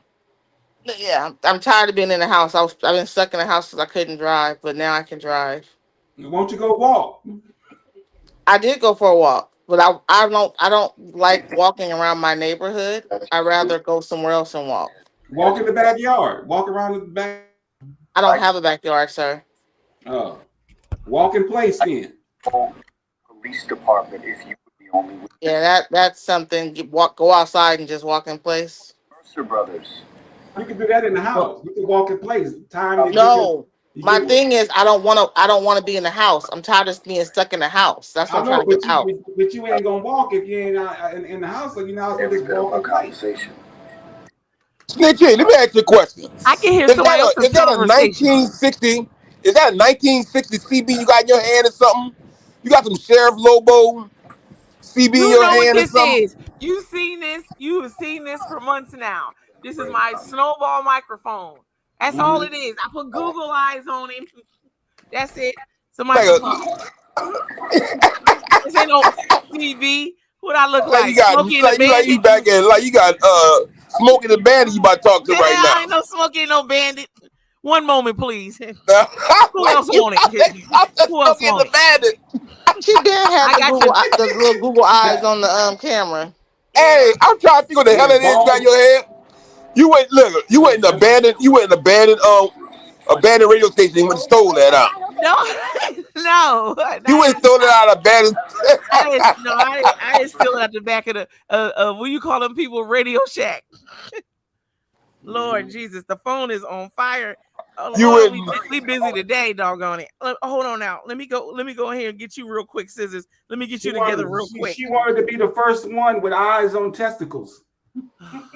I'm going in the back. Wow. Chocolate Peach, I'm right here. Earshot. You hear me? Let Peach Tim say something. I'll be right here. I'll be right back. Hey, got that look. Got an old pair. She got an old pair of walnuts in her hand with eyes on it. I don't know what the hell that is. I had no walnuts. I got no nuts in my hand. Overgrown walnut shell with some eyes on it. These ain't no nuts. I know them big old boobs is killing that shirt you got on. Oh my God, I can't take it. Oh my God. Dead. That motherfucker said, "Take me off." Just can't live in peace around here. Woo! I'm just trying to say, you got that big old thing you hold in your hand. I'm just saying that thing too big. Like I ain't never seen no mic like that. I'm gonna get a better microphone. I'm gonna get a better microphone. No, I want to know. No, listen. Where did you get that one from? This comes from Best Buy. You did not buy that from Best Buy. Lie. Why you always calling me a liar? Yeah, Why would I lie? Listen. It was Best Buy. Hey, what's that movie? Deal. Hey, what's that movie? Oh, Click. There's a movie called Click, where your boy goes to the back of Bad Body Beyond, and he go get some weird shit out the back. That was like one of them stores, huh? You thought you was in Best Buy, but you went to the back and they had more discounted factors from Back in the Future. No. Well, I got something that's right here, right now in the present. It's coming to your inbox. You got a receipt for that? You got a receipt for that? I don't think so. You about to get the business though. One moment. I don't have no receipt, but you about to get the business. Let's see here, sister. What you want to get? Does look good. Damn. I looked at that. I said, yeah, that looks. What King Tony? I'm back. Negroes. Bless you, brother. Sister, what kind of what you want me to put in Scissors' box today? No, don't put nothing in my box. I got, if she ain't trying to show her, listen. I want to see that short top she got on. That's the only thing I want to see. She got that short top on.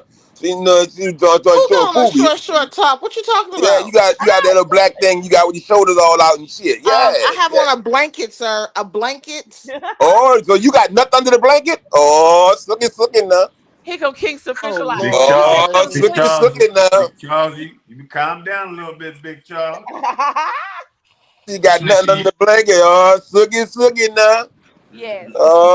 Snitchy, you've been saying you gonna get a new microphone for months. Listen. She ready for some bed sex. She got her hair covered up and she got a blanket on. You know what? Scissors. I put pineapples on them, sister. There, What I'm else you want me to covered put now, on him? okay? What else we got here? We got potatoes, sister. They hurt when you throw them. I bet you that hurt. You get hit in the pumpkin And a bunch with a of potato. tomatoes. Hold All on. right, here You we can't go. even, because of my thing, you can't even see it. Hold on. Let me find out, Chocolate Peach. You got a OnlyFans like Snitchy. You over No, there? I do not have an OnlyFans. Nobody on here have no OnlyFans. Where's We need the Lathers at? final sauce. We got the final sauce, and we got arts and crafts. Where's Lathers at? Is Lathers walking? Lathers, The he man walking. here in the ethers. Don't let me. Don't let me Oh, you got get your Hello started. Kitty? Aw, that's so Oh, she got a Hello Kitty. Oh, I do. Don't let me get started. Let me leave the shit alone. That's cute, sister. Here you go. Here you go, Ali. Don't do it. Don't do it, Ali. Let it go. Yeah, I'm gonna let it go. I'm gonna let She it go. hold on her Hello Kitty. Sister, I can hit him. I can throw him. I can throw some cheese on him, sister. I don't know if that hurt though. I don't know. Cheese ain't gonna hurt unless it's a block of cheese. How about the coconut? That There you go. Coconut. That'll work. Boom. Booyah. Like that. On here. Cutting up. Gosh darn it. He don't know what to do. Y'all don't pay him no attention. Him a little slow. Him a little slow. Lathers, if you're listening, please get this girl a new microphone. Yeah, look. If I told him I wanted a microphone, he'd get it. But I do want one. I don't have to hold it. No, but I'm saying though, listen, we still trying to figure out where you got that microphone from. Don't say Best Buy again. I said Best Buy. Now I got a Hello Kitty microphone, but it don't. Oh Lord. Karaoke and whatnot. It's wireless. Hey, sufficient lot. That's that Sharon Bolo microphone. That's that Roscoe Pico train. Roscoe Pico. The Dukes of Hazzard. The Dukes. Roscoe Pico train. Oh my God. Y'all leave me be. So I'm about to send Lathers on the updated list of everyone who is attending on the 17th. I'll be right back, you bums. You trying to let us know you working or something? Shit, we don't care. You know what now? I'm gonna put your name on the list just because you know you just you ain't you go. You won't see me. You on the list now. Y'all won't see me. Well, you got to get assigned a seat. King Tony, ain't nobody on here. Ali done talk too much shit to everybody, so he ain't gonna show up. He don't want my I'll come. I got the Sacramento sheriffs that's coming with me. Hey, the girls might jump on Ali when he show up. No, I'm gonna have about 5 or 6 off-duty officers. I got you back. You know I ain't gonna let him do that. Flyer, would you please? I don't know, Tim. You've been acting like my big brother, but you might let me get slapped once and then save me. Okay. Are you happy now, Charles? I got know how to get down, Tim.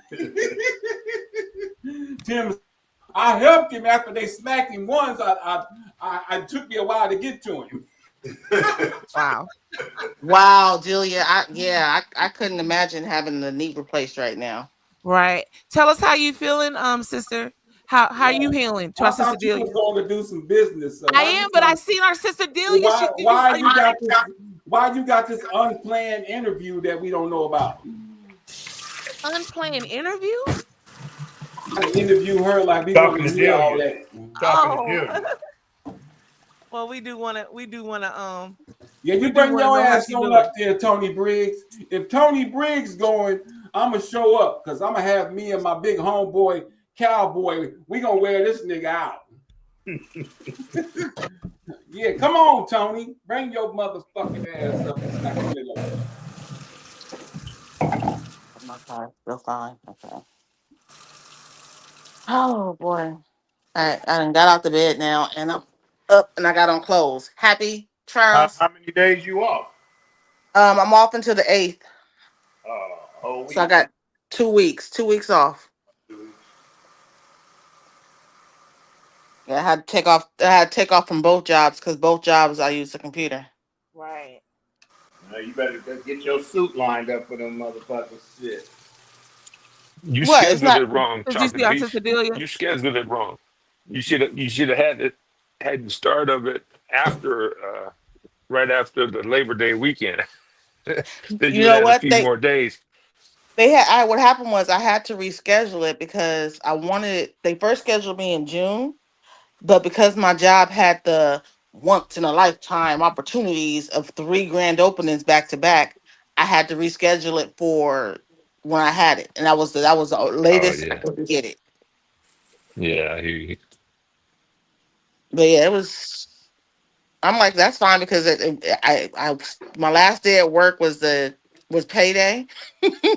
So I got a whole all the vacation time I needed to use or PTO I needed to use is on the next two cycles. So I'm like, okay, that'll work. there you go. Then my job sent me some flowers. I was like, oh, send me some extra money. Wait, I was like, fuck that. Why you send me flowers? Send me some extra money. Then I get my paycheck on last night, and I was like, why is my check hella high? I got a damn bonus. You rolling. Oh, nice. Right So on.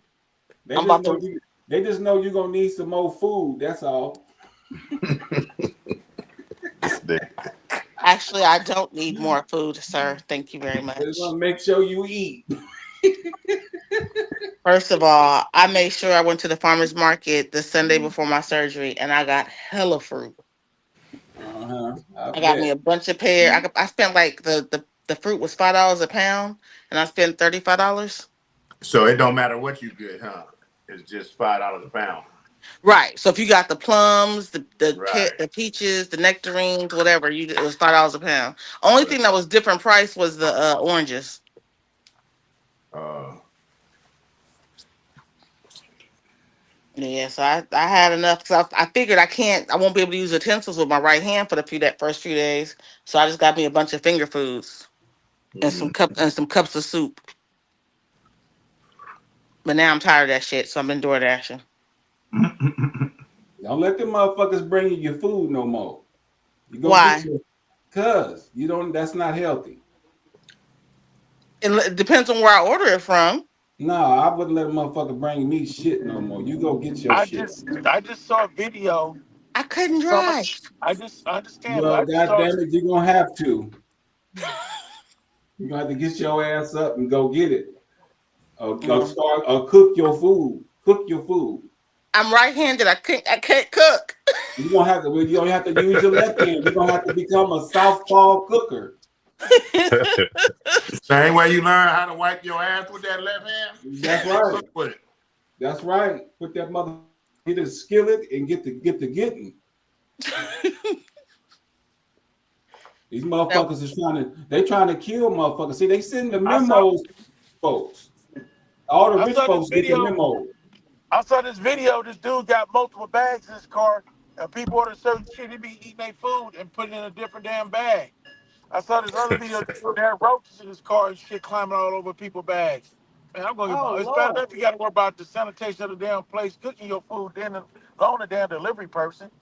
So let me tell you, as a door dasher myself, I make sure I put everybody's food in my hot bag that's in the hatch of my back hatch. But That's that's you. That's you. not That's everybody else. That's you. you. I know. I'm just saying. I make people feel Nah, comfortable nigga. that I ain't Okay, touching their shit. let me tell you this. Let me tell you this much. Is it easy for you if you didn't want to be true and caring for people, but it'd be easy for you to fuck with their shit if you was fucked up? If I was fucked up, yeah, because I would just bring some Okay, an but extra they pair of got staplers. 90% of them motherfuckers is fucked up. You only got 10% that's real true. Oh my god. Yeah, you're right. You're right. You're right. And it's out of love. We ain't trying to down door dashers or nothing like that. We just saying the ones that ain't like you are fucked up, and we just calling their ass out. Yeah. Well, Because why don't they have a procedure then or something for them to keep stuff safe and stuff? They're supposed to do what I do: put the food in the bag and keep it in the trunk or the hatch. You can't trust nobody but the Most High and yourself. That's This it. guy was on YouTube. He said, I got extra bags for every restaurant I DoorDash for. And if I want some of your shit, we're gonna share this goddamn meal and I'm gonna rebag your shit. And he had hella bags in the back of his car. I'm like, if I ever see your ass come to my door, I'm gonna beat your ass. I've actually had people steal my food. I had ordered for my ex when we were living together. I had sent him breakfast, at home. And I told him, I said, "Hey, babe, they just delivered it outside. I just got the notice." He opened the door. The food was gone. She basically, the DoorDasher took a picture of the food and picked it up and left. That's why he your ex. He didn't get his food. No, these niggas, these motherfuckers is like sharing your meal. They eating part of your meal and rebagging that shit. It's on YouTube. I'm serious. I was like, what the fuck? So you can't even trust the places that you know that seal the food because they unsealing it They and got extra packaging it. bags and they rebagging your shit. They sharing your meal. Well, it's this, And you paying them to share your meal. But it's just like this though. If you know that America is doing some weird shit all over in different places, it's your own responsibility to know where your food come from. You can't blame nobody else, right? So you got to be the main motherfucker to stand up and be your own food board and make sure you know what the fuck you eat. Ali, I don't know if y'all saw me this morning, but I put all my vitamins out. I did my seen little them motherfuckers. I'm watching you. I did my 2.5 miles this morning. I was eating my apple on there. I had my banana. I had my little salad. Hey, OG, let me tell you something, man. It ain't even the most part of losing weight. It ain't even the food you eat, man. It's the way you think. Well, I'm thinking like this.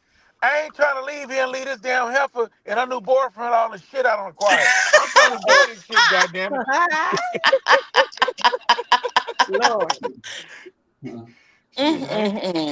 Shit, I That's ain't all trying to you leave gotta her do. enjoying with no damn easy ass times. I'm trying to enjoy this shit too. I knew a big old fat man. He said, "Ali, you know how?" I said, "No." He said, "Man, I walked around and told myself I was the weight that I desired every day, even though I wasn't." And that's how he lost it, man. He just kept telling. So he said by telling himself that he started doing things that reciprocate what he's telling himself. Right. Well, you know what I do, Ali? When I get lazy and days I don't You have a should lot do of that time, for I your wake up back, late. Ali. Maybe it'll get better. If days like, look, days I don't get up, you know, if I don't wake up on time, I have enough time in the morning. I walk in the gym, even if I walk in the gym for 5 minutes, and then I go back home and do another shit, and it stays on my mind. You didn't complete some shit. You half-ass did that. And I return to the gym and get my workout on. I return with the other stuff I got to do today. Because if I don't just go in the gym, put my foot in, I'm like, oh, I just forget it. Oh, it's just a weekend. It's a free day. There ain't no free days. I got to go every day, at least step in there and work out. And then it makes me come back later on today and finish if I don't finish while I'm there. Hey, see, it's mind over matter. Exactly. I gotta go in there physically. And it stays on Mind my over mind the whole matter. day. I didn't finish this morning. Take your ass back in there and finish. You're right, it is mental. Hell yeah, it is. That's all it is. He said, just think. If you can think, you can shrink. I'm serious. Well, if you see the pants I got, man, my little linen pants are big. I gotta go shopping, man. That's the only part I hate about this journey of losing so much weight. You gotta do shopping in phases, man. You know, Just as each use one country moves side of the in. pants. Huh? You was big enough. You half your size now. Just use one side of the pants. I mean, one side of the bed. I'm talking about This shopping for nigga, clothes. you gotta watch out. You gotta watch out for Cowboy, man. He'll make a nigga a hobo.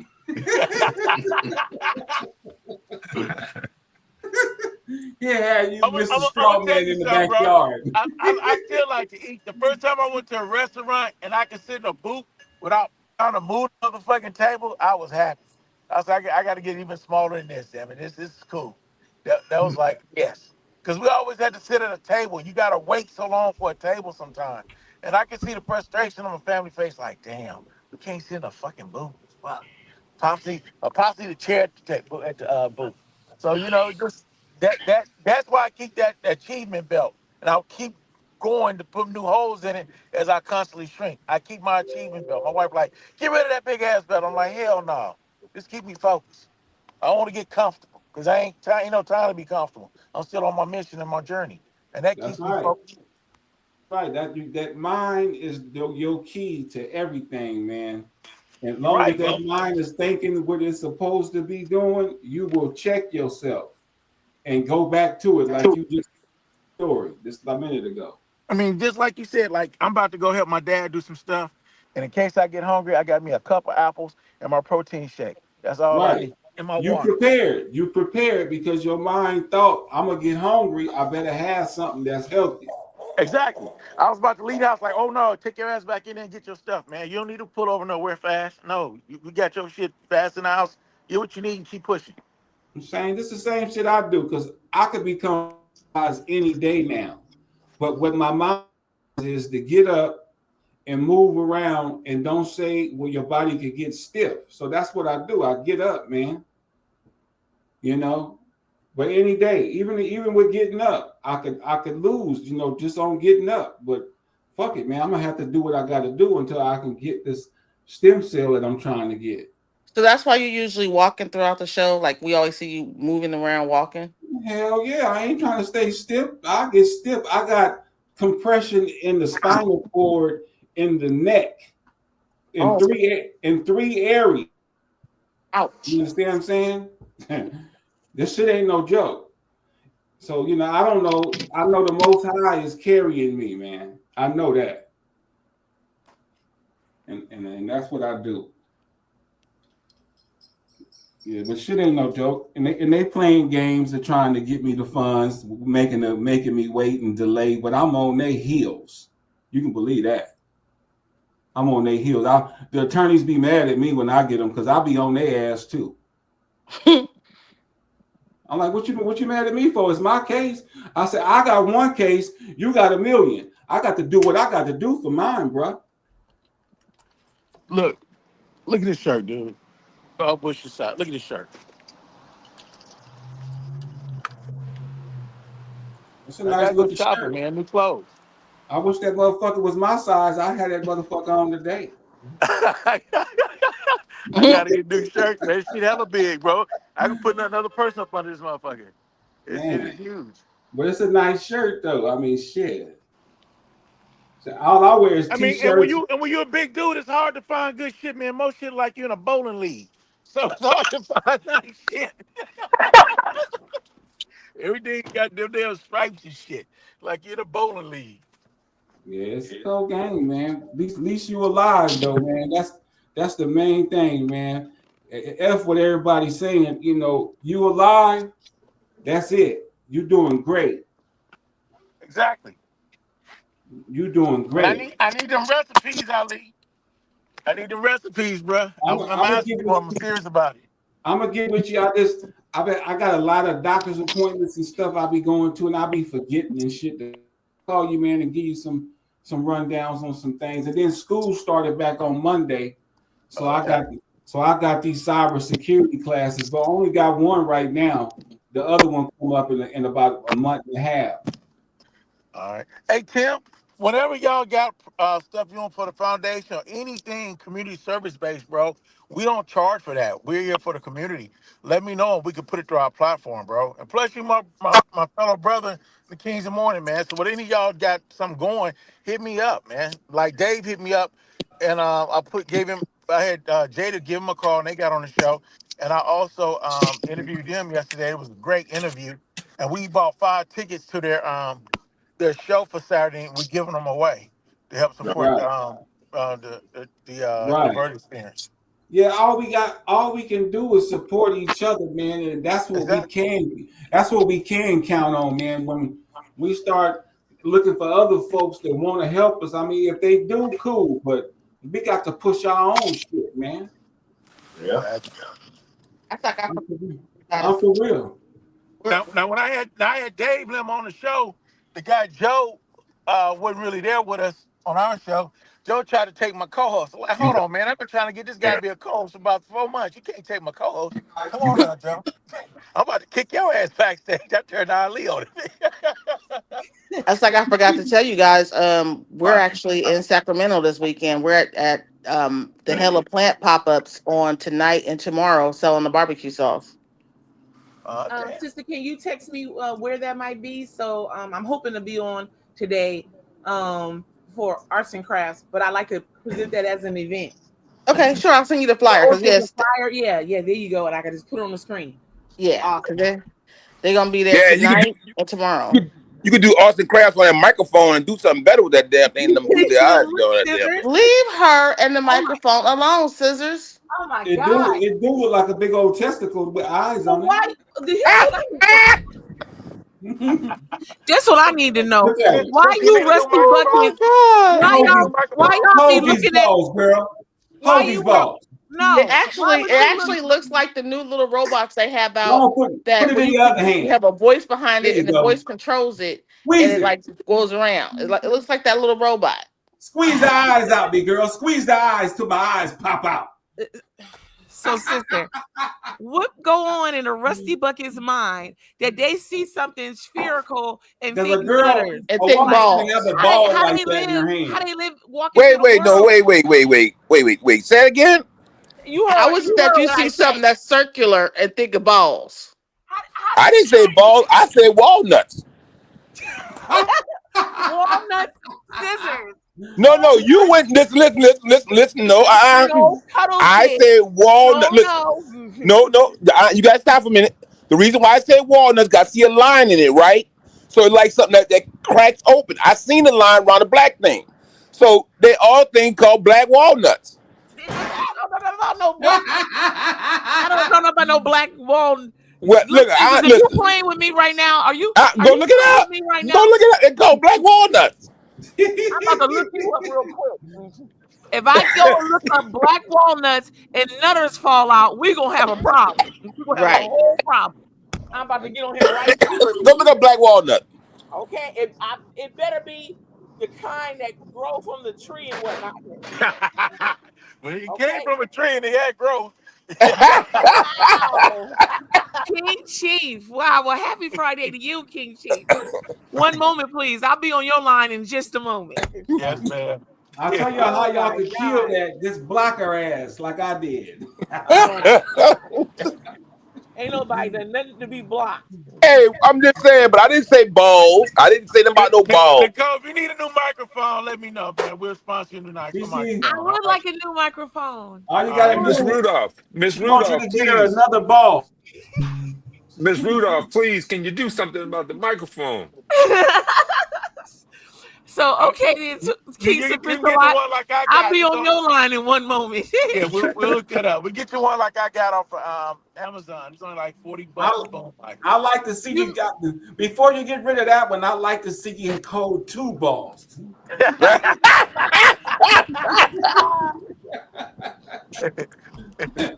Okay, Sninchy, I just sent you the Facebook post she did. Yes. I don't have the flyer, but the flyer is like the header of the post. Okay, awesome. Did you find that black walnut yet? Well, okay, so I see it. I see here it says black walnuts here. They're on a tree. See? Okay, black walnuts. Okay. Okay, see that? So your mind. So look black walnuts. So look. Black walnut ice cream used to be bomb. So look at Snitchy. The problem is the way y'all act on here, I got to tread light. So look, Snitchy. The problem is you go to bed thinking about nutters. That's the problem. Because most of the time you. No, I don't talk about nutters. I don't say anything about nutters. Yes, I don't say I don't say anything about nutters. The only person I mess on here about anything sexual is my girl. I don't say anything other than that. So you got me messed up. I said Always. I have to go put on clothes because he's talking about me. Right. He's the only one to notice that my shoulders is out. So I'm yeah. Hey, let me tell you something. I told you, listen, I am very imaginative. I go beyond the clothing. I do that. I can't help it. Look, not today. No, not today.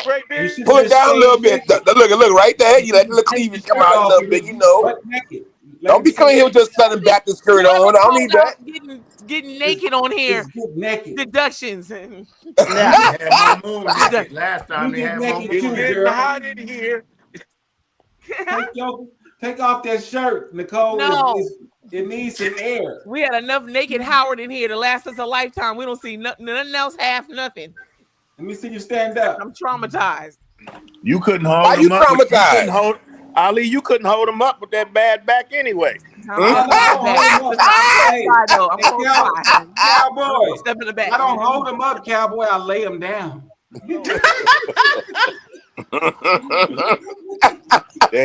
Them motherfuckers will lay you down. No, they can't. I ain't no joke, Cowboy. I still got a couple of techniques left, Tim. Motherfucker to lay the egg in the sandboy with his crazy. That's right. That's right. You know what time it is. He said, Big Cowboy is coming. I want to give him a gold egg. Hold on to your love. You know what I mean? That's all I want to do. How you gonna do that? Yeah. How you gonna do it? I'm gonna do that. I hold on to it. You know, like they hold on to them black walnuts. Because I know how you be messing around with your fingers and everything. I don't mess around What's my that fingers. all about, Charles? What are you talking about? I don't know what Ali talking about, bro. He done lost me, bro. He know exactly what I'm talking about. I don't know what he talking about, bro. I don't know, bro. I'm lost in transition. Yes, Big Charles though. He's the finger man.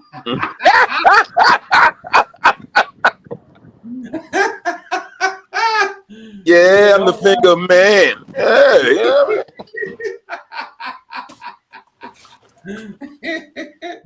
I ain't mad at you, bro. Hey, look. I'm a good guy. Dickie over there. You always talk about you a good guy. I'm a good guy, bro. You know, listen, man, look. Let me tell you something. You know, when the mom was telling you, you're a nice little young man. Yeah, I'm nice. I'm nice. I don't know, man. I don't know. I got some archives on you, bro. Hey, bro. I done heard you talk, bro. I don't, and I'm going to deny. I don't know what you're talking about. We ain't got to deny it. We can just play it. We ain't got to deny it. Just let you hear it. You know who you is, the finger man. Oh, no. Niggas say the finger man. You should have heard him, Tim. He trying to run and hide. Yeah, he'll run. He'll say some shit, then run and hide. Yeah, that's what he do. I know how he gone. Look, where you at, Big Charles? Bring your motherfucking ass back by the Pepsi machine.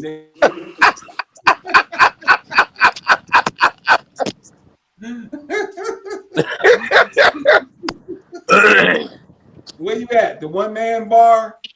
No, I'm at the house. I'm on my last couple of days of vacation. Oh, okay. I ain't mad at you. I'm on a stretcher. I'm being finished my vacation. I go back Monday. I ain't mad at you. I'm gonna call right now and sign you up for training. What happened?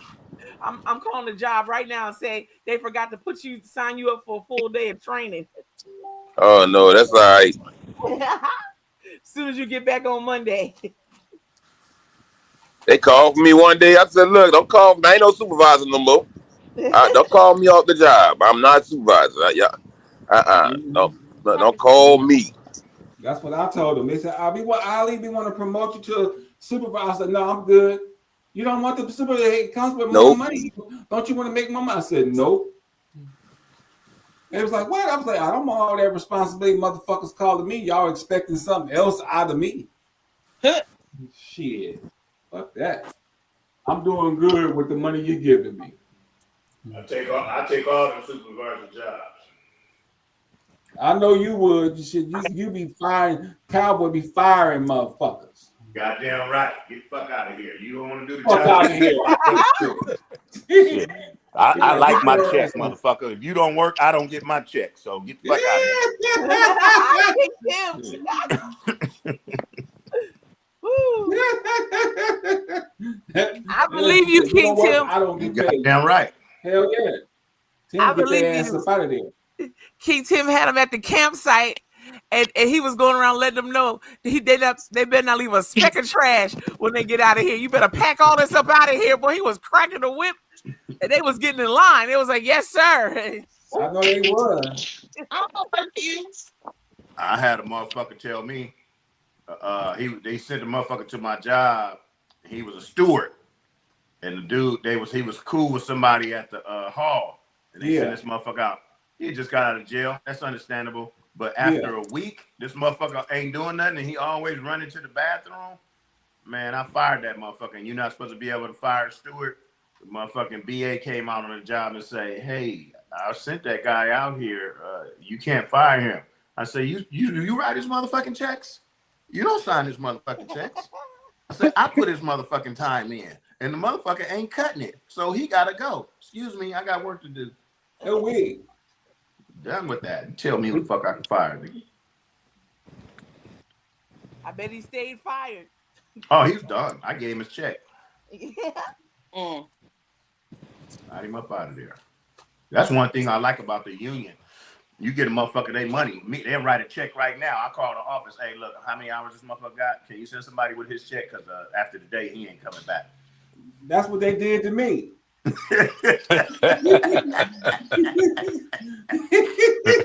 That's what they did to me at this job I had. They said, "Get that mother." You know what happened? You argue with somebody? No, the union tried to take money out my check without having a meeting with me to agree to the union dues. And so they didn't know who they was fucking with. So I told them, "You can't do that. You better give me my money back." And so that dude wouldn't. He kept taking money out of my check. So I went up to the union and left a motherfucking I opted out of their contract because I never signed it. And so I gave them that letter. Next thing I know, they did exactly what you did. Hey, how many motherfucking how much hours this nigga got? Yeah, get his payroll check, give him his motherfucking dues money back, because this motherfucker ain't coming back no more. Yeah, that's exactly what they did. But they was trying to play that game. That what they do is they have people paying union dues, and they think that they have to pay them to work there. Yeah, we pay our dues on our own. They don't take it out of our check. Right. They supposed to. The company is separate from the union, huh? Yeah, it's supposed to be voluntarily. They ain't supposed to just come take it, and you don't know nothing about the union. Well, it depends on the job, though. If you on a certain job, you got to join the union. No. I never signed the papers though. I never signed the papers. So I didn't sign. No, I was gonna say for like the signed union the I work papers, for, right? the nurses. So The they nurses took the money union. out of my check anyway. Oh, and see, like for the Go union ahead. I used to work for, the nurses union, like the nurses that work at in the UC system, that one is mandatory payroll deduction. So what they do is as soon as you start working, they take out the non-member dues, the non-member service fees.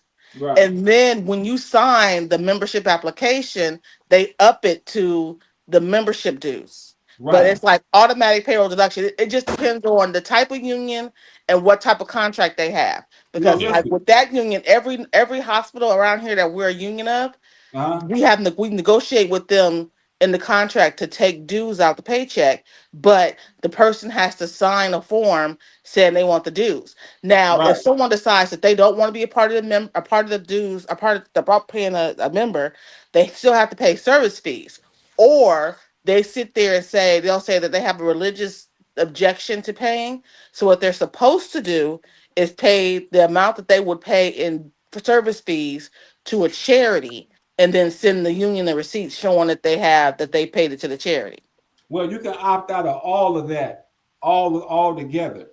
And that's what happens though. They won't, once you decide that you don't want them involved and you know the law about these things, then they won't hire you. Or they'll fire you. Right? So it's either you want to work for them and let them take that money out, or you don't want to work for them. Yeah, because I remember when I was working there, we got a couple nurses at Kaiser fired for not paying their dues. Right, but see, what they're supposed to do is once you get hired, they're supposed to contact you and let you know where the union meetings are so that you can show up and they can explain the union to you and what it's about. If they don't go by the procedure, then they're in violation. And that's the whole game. Right. Yeah, no, we would have meetings they set up meetings every time they had new hire orientation. They had a meeting not long after that to get all the new people in to figure out what it was. They had like monthly or quarterly meetings at the hospital regarding other stuff. Right. If they can't just have you sign the form and then don't come talk to you. or let you know where to meet. A union representative is supposed to come out and explain the union to you.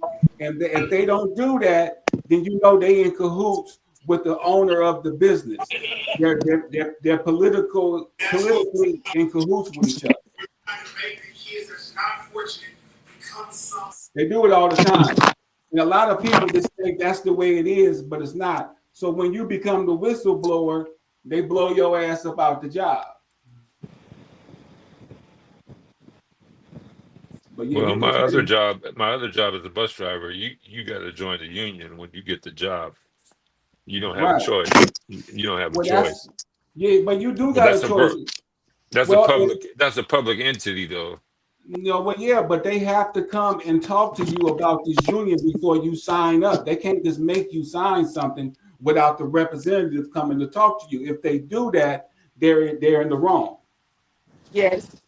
Weingartner rights. You got your Weingartner rights because you can be a non-member service fee payer. Basically, when you pay a little bit less than what a member pays, but because you're only paying for the coverage of the contract. Right. But when you get a job like that, and just say they keep you, right?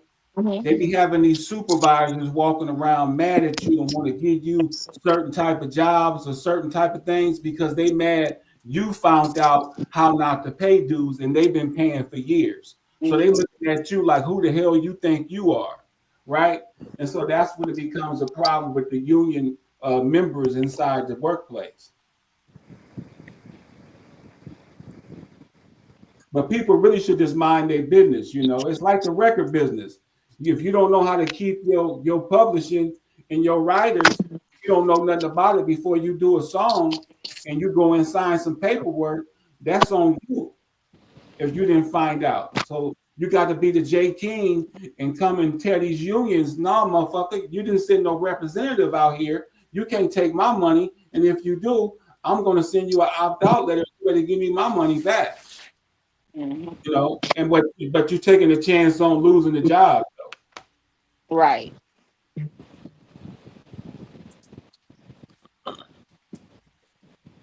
Yeah, I'll walk out of any job. I don't give a damn what it is. If I just got hired and they paying big, motherfucker talk crazy to me, I'll be like, bye, motherfucker. I can't hear you, OG. You on mute. Snitchy must have muted me and shit. I'm a cuss the motherfucker out first, then I'm leaving. Right, that's what I did, Tim. I left on Martin Luther King's birthday, January 15th. That motherfucker sent some motherfuckers that was non-supervisors to tell me what to do. I walked them two motherfuckers back to the motherfucker that sent them to me. I said, motherfucker, these ain't supervisors. You can't send these stupid motherfuckers to say nothing wrong to me, dude. I done told you. I said that shit wasn't in the orientation. You changing shit. You got all these chiefs, and these motherfuckers ain't supposed to be chiefs. Nigga, you ain't. I said, I'm out of here, motherfucker. And left. And showed it and went and got me another job. But I don't like to be like that. But I'm not, man, fuck that, man. They don't own me because they gave me a job. Right, that's your choice. Shit. Fuck all that, man. They was mad they had to give me a card to get into the gate. Because I'm disabled. Motherfucker, I can't walk a motherfucking mile to get to work, nigga. You got to give me a key to get into the gate. And I went and got the paperwork for that. They was mad motherfucker at BT.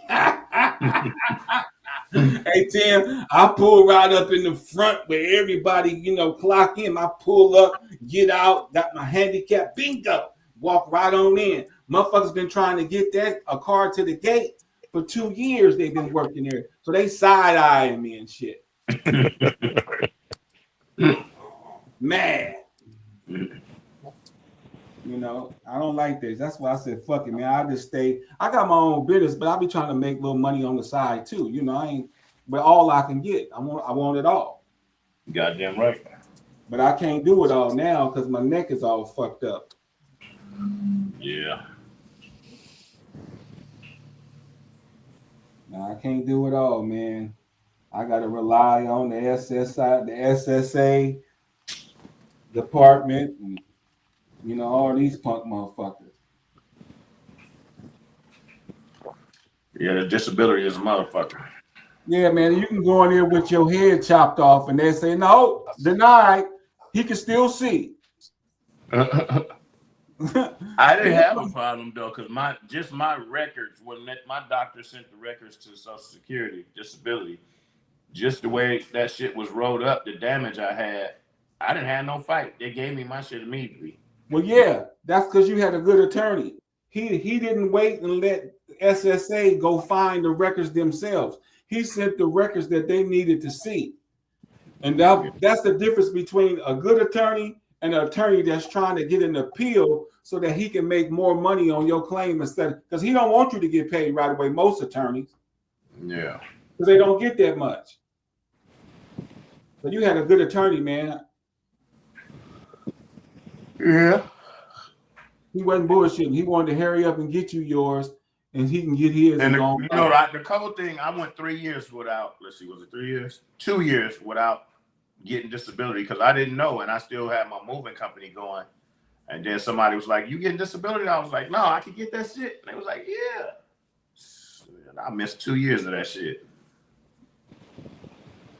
Well, you get that shit. You can get disability and retirement at the same time? What's that? I said, can you get disability and a retirement check at the same time? Oh, yeah. I'm finna file my pension. I'm getting ready to file for my pension. They can't touch my disability. Right. They sure can't. Shit. I need to get me a disability check. Shit. Hell yeah. Yeah, and if you I got a fucked up knee from working law enforcement, bringing up a gang fight. My ACL is shot, my meniscus, and chronic arthritis in my right knee.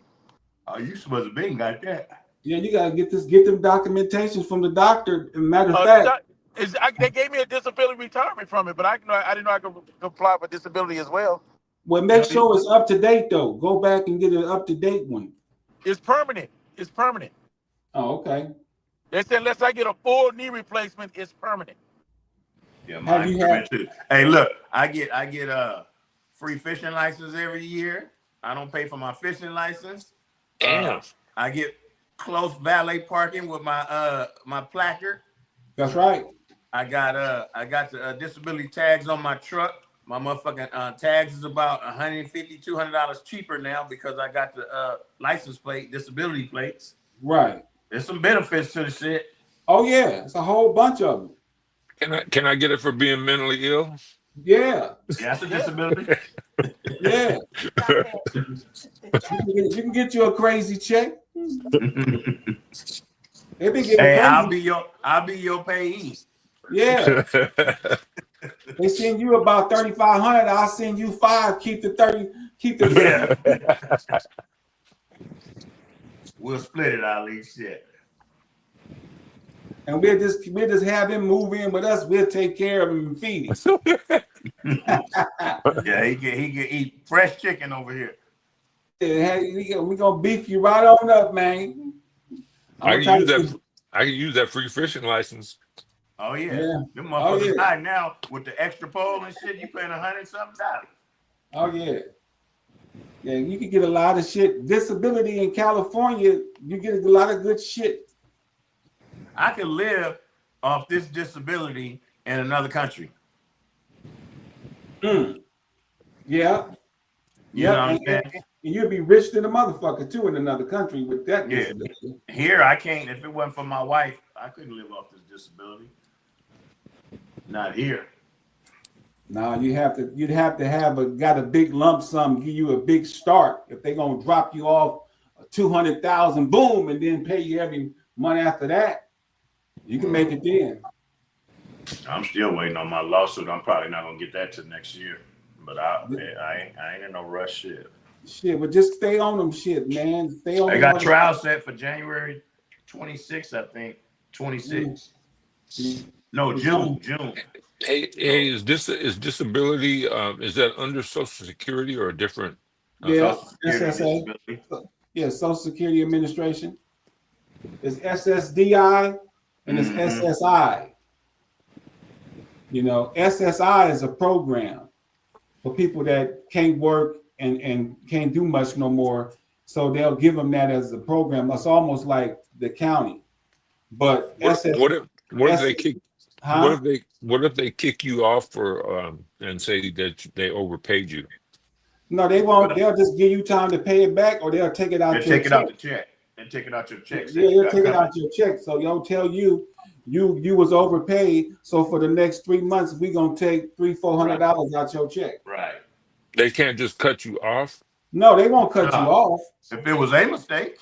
Yeah, if it was their mistake, they'll get it. No, let's say you were getting disability, but then you were able to work later on. Well, no, you can work on disability. You only can make so much though. So if you make over you got to report it. If you make over the threshold, then you're gonna have to pay some money back. But you can work. Some people can work and they can't make no more than $1,200. But if you owe them a bunch of money, they got to take it out of your check. They can't just drop you. No, they'll just take it out the check that they're giving you. Take it out your check. They'll take it out that check. Because you still disabled. Right. You dropping you, it ain't like, you got fixed and shit. Right. The only way they're going to drop you is if you got another job and you've been getting paid and you ain't been reporting. Yeah, now you got a crime. Or if you haven't been reporting. Right. Okay. Yeah. It's a cold game. And in the SSI, you only can have over like $2,000 worth of assets to continue to get that check. So you could get paid, but they have these bank accounts that you have to put money in that somebody else's name has to be on for them to monitor it for you. So they only use it for future medical, housing, travel, things of that nature. That's how you can hold that money without SSI fucking with you, right? Or they say you can have a house, but if you got 500,000, you gotta go spend all that money on the house. Cold game. Yeah. Oh shit. It's a cold game, man. Take me a nap, man. Shit. Well, go on with it then. You know what I'm saying? Don't yarn on us because you bored. We ain't talking good. Well, if you all would like, we can retire backstage for the day.